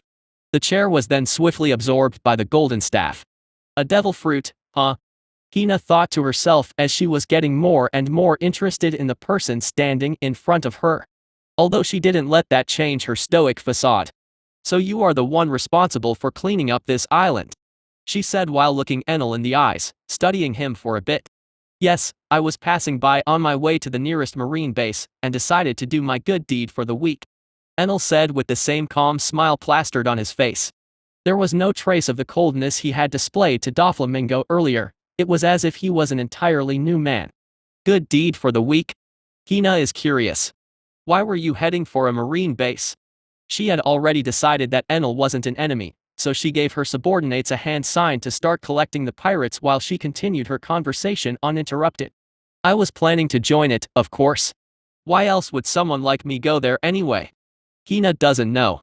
But you would make for quite a good marine. Hina doesn't think going through the normal recruitment process would work for someone like you. It wouldn't be fair to the other cadets. Hina stroked her chin as she looked around her, studying the sight of Enel's handiwork. That's understandable. But I still want to join the Marines. I've been training for quite a while in order to do this. Enel said with a wry smile as he scratched the back of his head. Hina is sure Fleet Admiral Sangoku will know what to do with you. You can travel with us. Hina is also heading for Marineford soon. Well, we have to now considering the number of reports we need to file in this case. Hina said as she turned around and started walking. Enel didn't shy around and simply started following her. The two of them continued to speak for a while as the rest of the cadets and recruits cleaned up the place and dragged all of the pirates towards the ships, either dead or not. Some that were pretending to be unconscious or dead tried to make a run for it. One such pirate was Cord Caltrop, captain of the Caltrop pirates with a bounty of 50 million berry, one of the highest on the island. He was quick to throw himself on the ground when seeing how Enel trashed an entire island filled with pirates in mere minutes. He had eaten a devil fruit that allowed him to turn everything he touched into a caltrop, and he was quick to get up and start trying to run when he saw the Marines had encircled the island. He quickly used his ability to turn a few rocks into caltrops as he ran away. Unfortunately for him, panic had blinded him quite a bit as he ran directly in the path of Hina and Enel. The two of them looked at each other for a bit as they noticed the pirate running straight towards them. Is this guy serious? Hina extended her arm and swung it at the charging pirate. It connected right at his midsection, entrapping him in a cage that caught both of his arms. He tripped, losing his balance and falling down right near Hina and Enel. He quickly scrambled to get up, only for Enel to tap his staff on the pirate's head and knock him out completely, creating a crater using his head. That was stupid. And quite unexpected. Enel said with a blank face. Indeed. Hina responded much the same. The Marines nearby also didn't seem to know how to react properly. They only continued doing their jobs after staring for a bit. Hina and Enel then continued making their way back to Hina's ship. They continued talking again, pretending that nothing had happened at all. Time skip 2 weeks later. Point of view Enel Hina has been weirdly accommodating throughout this whole journey. She actually spent most of her time with me throughout the entire journey. The Marines needed only 2 or 3 to collect all of the pirates and capture any stragglers that were still on the island. They also seized all of the pirate ships that were docked at the port, including all of the riches in them. Most of the fleet parted ways and went for the gates of justice, making their way to Impel Down. Hina's ship and a few others started heading towards Marineford. We are now an hour or 2 away from the Marine base, and I've not actually spoken to anyone besides Hina this whole time. She was the one to handle all of the conversations and arrange the meeting with Sangoku. He will apparently need to assess what type of person I am and give me a test of sorts. Now, I am not exactly excited to meet Sangoku, but the fact that I can escape at any time does give me some peace of mind. I am also rather concerned about what his test is going to be. Hina did tell me not to worry about it, but I can't exactly help it. I don't remember much about the history of the Marines. I can easily face a psychological analysis, just like I could easily fake it in my past life, but I won't be able to pass many written tests. It's an actual miracle of God that Enel even knew how to write now that I think about it. Hina doesn't seem all that worried though. Currently, we are just sitting on the railing of the ship and looking at Marineford as it gets closer and closer. So nervous? Hina asked without much of a shift in expression. Throughout all of our interactions, she remained completely stoic, despite the fact that she genuinely speaks as a child would. Not that it's a bad thing, I even find it somewhat cute. But it's rather odd. I try to make her laugh plenty of times, and she always suppresses her smile when around people. Not really nervous. Although I don't really know what to expect. I am a bit nervous, but that's not because of the reasons she thinks. Don't worry. Hina is telling you that everything will be fine. You are strong after all, and you are a good person. Hina trailed off a bit there and looked a bit to the side. A bit of a confusing reaction if I do say so myself. Right now I do have quite a few worries. If I fail to join the Marines, then I will have to rethink my entire plan, and that would be a really big hassle. I would also have a more difficult time learning the 6 powers. Some of them seemed rather easy, cut and dry. Things like Jeppo, Moonwalk and Soru, Shave, for example, which I don't even really need to be honest. But the actually difficult ones are the ones I care about. Things like Kamii, Paper Art Tekai, Iron Body, Shigen, Finger Gun, and even Rankyaku, Tempest Kick and the mastering of Saimi Kicken, Life Return. They are the more important ones, especially the last one, as having absolute control over my body is a must. And Armament Hockey is even more difficult than the rest. I have no way to actually train it. I have a basic understanding of what it is, like most One Piece fans do, but that won't be enough to practice and put it into action. If I fail to join the Marines and gain a better understanding of these techniques, then my plans of getting stronger will be completely derailed and delayed. To the point where getting involved in Marine effort would even be dangerous for me. So this is an extremely important step. I better not fuck this up. Chapter 19, Sangoku, Garp and Test. Point of view narration. Enel and Hina walked down the halls of Marine effort. No one stopped them as they made their way towards the Fleet Admiral's office. They had passed by other high-ranking Marines on their way there. Hina did salute them formally, but Enel didn't really bother, which earned him a few odd gazes. Some of the more prideful Marines even wanted to walk up to him and call him out on his disrespect. But they were stopped by their peers, as many already knew who Enel was. There were already rumors circling around of Enel, the well-dressed man with long earlobes that had taken down an entire pirate colony by himself, racking up bounties of at least 900 million in total. This big of a catch was extremely uncommon. Even better, he had cleared up an island that was considered a bastion for crime and a hotspot for pirates. This would end up giving the pirates of the world even fewer resting places and hopefully discouraging some from taking up that profession. Although he wasn't even a recruit yet, he already had quite a reputation. This did piss off some of the more jealous Marines, but Enel wasn't exactly one to care for that. Hina also didn't seem to care about the reactions the other Marines were showing. She was just speaking to him casually while leading him to Sangoku. The two of them reached the office rather easily. Enel could see the large door in front of him, the sign on the door clearly stating that it was the room where the most influential man in the Navy worked. Enel had retracted his observation hockey while in Marine effort. He didn't know if the Marines had any way to detect it. Hina sure didn't, but he didn't want to take that chance with Sangoku and Garp of all people. Walking in, Hina once again saluted her superiors. Two people were already in the room, one of them being Sangoku, of course, and the other was Garp, the hero of the Marines. The two of them usually stuck together when Garp wasn't out traveling around the Four Seas or the Grand Line, so Enel wasn't exactly shocked that Luffy's grandfather was present. Hina is here. This is Enel, the one Hina has been telling you about. Hina was also quick to introduce Enel to the two legendary figures in front of them. Garp looked exactly as portrayed in the show, even eating rice crackers while slouching on the couch with no regard for anything. Sangoku's afro was also just as magnificent as Enel had remembered it being. His serious demeanor and gaze were a stark contrast to Garp's. Well, everything. Thank you, Hina. You may retreat for now. Sangoku sent Hina away. The pink-haired woman looked a bit reluctant, but she couldn't exactly disrespect Sangoku's orders, so she just nodded and left. Garp didn't seem too bothered, although he did study the newcomer with a rather close eye. Sangoku waited for the door to close again behind Hina, after which he stared Enel straight in the eyes. I will be honest with you, your appearance wasn't something we expected and it is completely suspicious. Enel raised an eyebrow at that.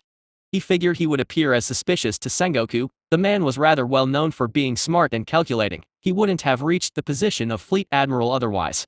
But Enel didn't expect Sangoku to express his suspicions so openly. Even Garp looked at his old friend a bit weirdly. That is understandable, Enel said, his hopes for the ensuing recruitment becoming lesser by the second. However, you seem to have made quite the impression on Hina, as well as quite a few other Marines. I will choose to trust their instincts at this time, especially since we could use a fighter like you. Sangoku then spoke out with a smile, but the message in his words was also rather plain to see. He wasn't sure of Enel, he knew of him only from others. He trusted his subordinates, but he didn't trust Enel. In short, he was going to be keeping an eye on Enel. I am thankful for even that. Enel nodded once, before looking Sangoku in the eyes. Good. Now, I was going to run a few tests on you, psychologically speaking, to figure out where you stand and what type of person you are. But Hina's reports already tell me plenty about that, and I doubt you'd do something stupid enough as to contradict what you've told her. At this point Enel also noticed it. The Fleet Admiral was rather interested in him. Maybe it was because Marines didn't have many rising stars? Regardless, skipping the mandatory tests showed that he did truly want to have Enel as a Marine. Thank you, Fleet Admiral Sangoku, Enel said as he took a small bow. Don't thank me yet. Now we get to the point of contention. What rank would someone like you be given? Sangoku even stroked his chin as he spoke. Enel considered it a miracle that Garp hadn't spoken up yet. He also found it strange that the old man was still studying him. Making you a regular soldier would be fair to the others, but it would be a disservice to the achievements you've racked up in such a short time. At this point, Enel realized that his plan worked, and it worked perfectly. The Marines are a lot more desperate for promising recruits than I had foreseen. Get to the point, Sangoku, Garp said from the side, choking on a rice cracker as he rolled his eyes at his old friend's long-windedness. Sangoku looked at Garp with a scowl on his face. After a deep sigh, he looked back at Enel, who was doing his best to suppress a small chuckle.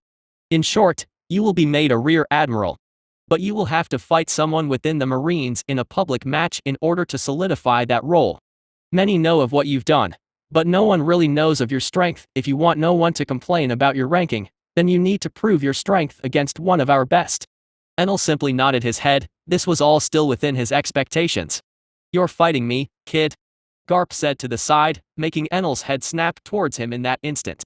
Numerous thoughts were going through his head as he looked back at Sangoku with a startled gaze. You really don't know anything about subtlety? I was getting there. Sangoku berated his old friend for spoiling his fun. Ah, shut it. Garp continued, stuffing his face after that. Yes, you will be fighting Garp. Now, no one expects you to actually win or even do any damage. This is more so that we have an understanding of your limits. Enel took a sigh of relief internally when hearing that explanation. Point of view, Enel disaster dodged, huh? But I guess it makes sense this way. They wouldn't expect a newcomer to actually beat the Marine hero. I understand, thank you for clarifying the situation, Fleet Admiral, I said with a slight bow. I am rather grateful for how things turned out. Getting the position of Rear Admiral right from the start is a lot more than I was expecting. Does this mean that I am becoming Hina's superior? Don't get too excited, young man. Your position will be more of an honorary one. You will still have some training to go through before you are actually leading any troops on the sea. I wouldn't have it any other way. Seriously, I don't want to lead anyone anywhere.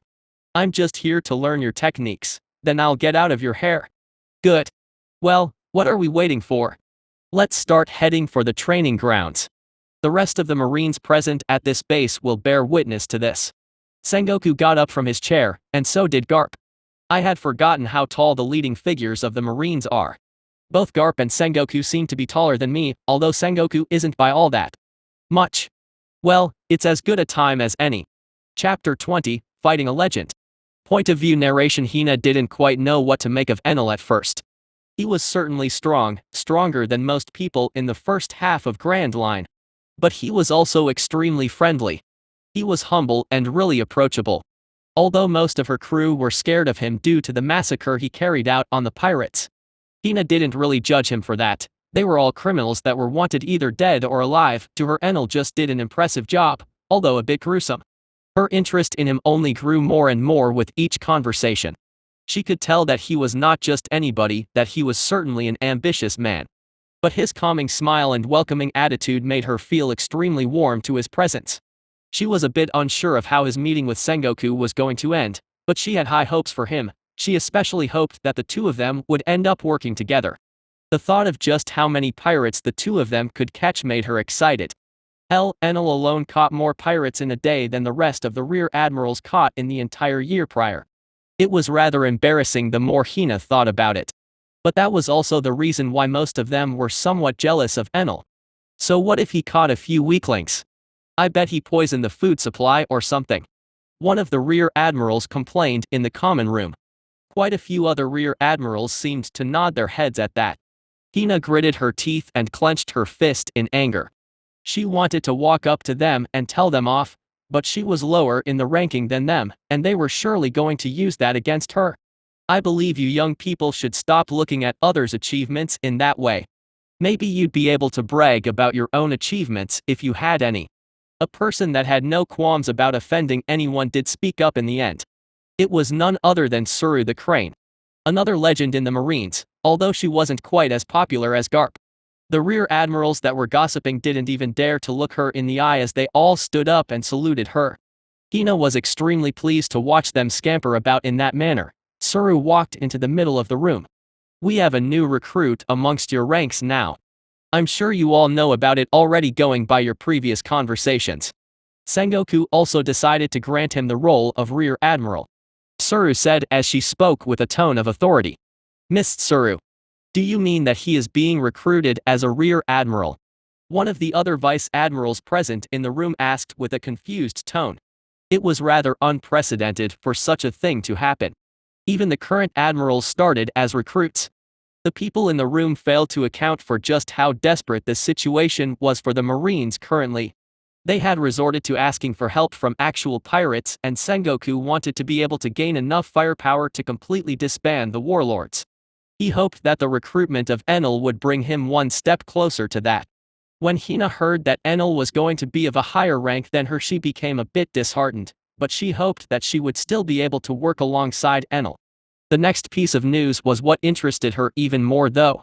Indeed. I understand how this may look to some of you. That is the reason why Sangoku has made a test for Enel, our newest recruit. All of you are to come out to the training grounds to witness what your newest companion is capable of. Tsuru started heading for the training grounds herself after saying her piece, not waiting for any more questions as she was also rather curious about the person Sangoku placed so much importance on. Even better, something that the rest of the Marines were going to find out soon. Enel was fighting Garp. Hina was one of the first to start heading for the training grounds. A lot of Marines were forming a circle. In the middle of it she could see two people. She easily recognized one of them as Enel. She smiled when seeing him in the distance. But her smile quickly turned into a frown when seeing who it was that Enel was actually facing. The newcomer is fighting Garp. Ha ha ha ha. This is amazing. I can't believe we get to see the Marine hero in action, although it's not going to last for too long. One of the rear admirals present said with a smile on his face. His emotions and thoughts echoed in many of the Marines present. They were all excited to see Garp in a fight, but they all knew in their minds that the fight was bound to be a short one. Hina wasn't quite as excited. She simply clutched her chest as a bit of worry crept into her mind. She gritted her teeth as she hoped for the best. She knew that Enel was strong, but she didn't have any delusions about him being able to fight Garp either. That's why she could only pray that he wasn't going to get injured too badly, at least that he would stay healthy enough so that their future missions together wouldn't get affected. The fight started as soon as all of the higher-ranking Marines arrived at the scene to witness it. The admirals weren't present though, all of them likely being away on important missions. Sangoku was also there. He watched with expectation in his gaze. He wasn't dumb. He knew that the state of the Marines wasn't a great one. Their morale was not that high and only got lower with each new pirate that appeared on the high seas. Sangoku saw the rise of many affluent pirates all over the New World, but the forces of the Marines remained relatively unchanged, all of their power concentrated on the top brass. He knew that they needed something new, something fresh. Enel's recruitment was his attempt to bolster their rankings. But Enel himself needed to be strong enough for everyone to accept such a change. That was Sangoku's bet. He betted on Enel to surprise him on this day. It was sudden, but to him Enel represented hope. Sangoku hoped that, like Enel, other promising young men would choose to join the Marines instead of going ahead and becoming pirates. The Marines had done many campaigns and many attempts at motivating young men and women to join their ranks. This was just another one of them, as he planned to publicize Enel's achievements and recruitment for the entire world to see. The fight started rather slow, with Enel and Garp staring at each other for a bit, each more serious than the other. Enel spun his staff in his palm in a slow motion, waiting for Garp's attacks. He had no delusion of winning, but he knew that losing in a pathetic manner was also not an option. His determination was easily noticed by Garp. I like your guts, Garp said as a sadistic grin formed on his face. He quickly used Soru and appeared right in front of Enel. The old-timer had decided not to hold back much against Enel after that short exchange of gazes. Eyes like that don't belong to someone weak. Don't disappoint me now, Garp shouted as he brought his fist down onto his younger opponent. Enel, using his observation haki, was easily able to read and predict this movement. With a backward step, he managed to dodge the punch. Garp's fist cracked the entire floor of the training grounds as Enel was sent flying backwards a bit due to the shockwave. The crowd was reeling with both shock and panic. No one had expected Garp to take things this far. Neither did Sangoku or Tsuru. But what they expected even less was for Enel to be completely unscathed. The shockwaves sent him a few meters away, but he landed on the ground gracefully and without any issue. His gaze also seemed completely unaffected. His demeanor changed though, as he realized that simply waiting for Garp to attack wasn't a viable strategy.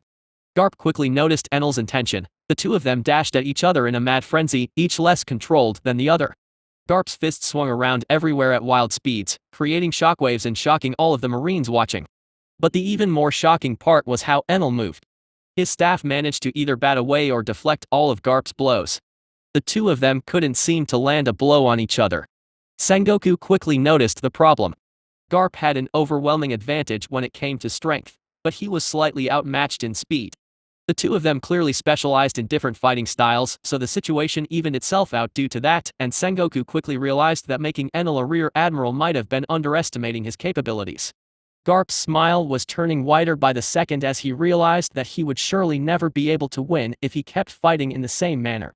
He quickly jumped backwards, expecting Enel to not pursue him at all, as he prepared to use the Rokushiki that he had perfect mastery over. But Enel wasn't quite on the same thought process. The second Garp took a step back, he took advantage of it. A lapse in concentration was all that he needed, and with his superior speed, he seized the opportunity. His staff twirled towards Garp in a thrusting motion. Garp noticed that it was aimed more towards his arm, so he prepared to just let the thrust slip off as he fled, only tilting slightly to the side. In that instant, Enel twirled his wrist, and his staff became a trident. Garp's eyes widened as he noticed that change in the last second. The strike that was going to barely hit him before now turned into sure impalement.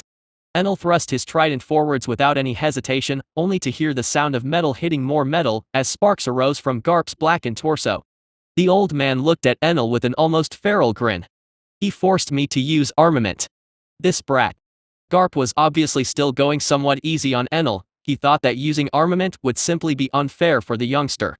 But he had actually been forced to use it. He knew that a thrust at that speed wouldn't have been blocked by Tech-Eye.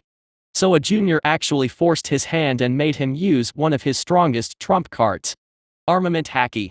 Enel's smile also emerged as he realized that he had finally managed to do what he had wanted to from the beginning. Witness a top power of the world using their armament Haki in person.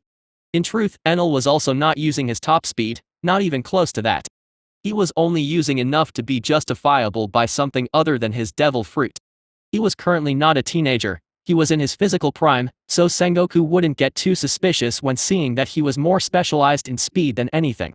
He could also use the excuse that he was simply manipulating his staff to go at greater speeds, letting his body be controlled by the weapon in a sense. "You're really something, huh? We're getting serious now," Garp shouted. His smile not faltering for one moment. Enel had managed to awaken an excitement in him that not even the admirals could. The young man he was sparring with had managed to exceed his every expectation. Garp's entire body turned black as he coated it in a thick layer of armament Haki. It was at that moment that Enel realized that the fight was lost. He had absolutely no way to harm Garp. The old man's attacks were also going to be a lot stronger now that they were infused with Haki. Enel was still prepared to give it his all though. He wasn't one to give up so easily after all. He turned his trident back into a staff as he prepared for the upcoming exchange. That's enough. That was the moment Sangoku chose to call the fight.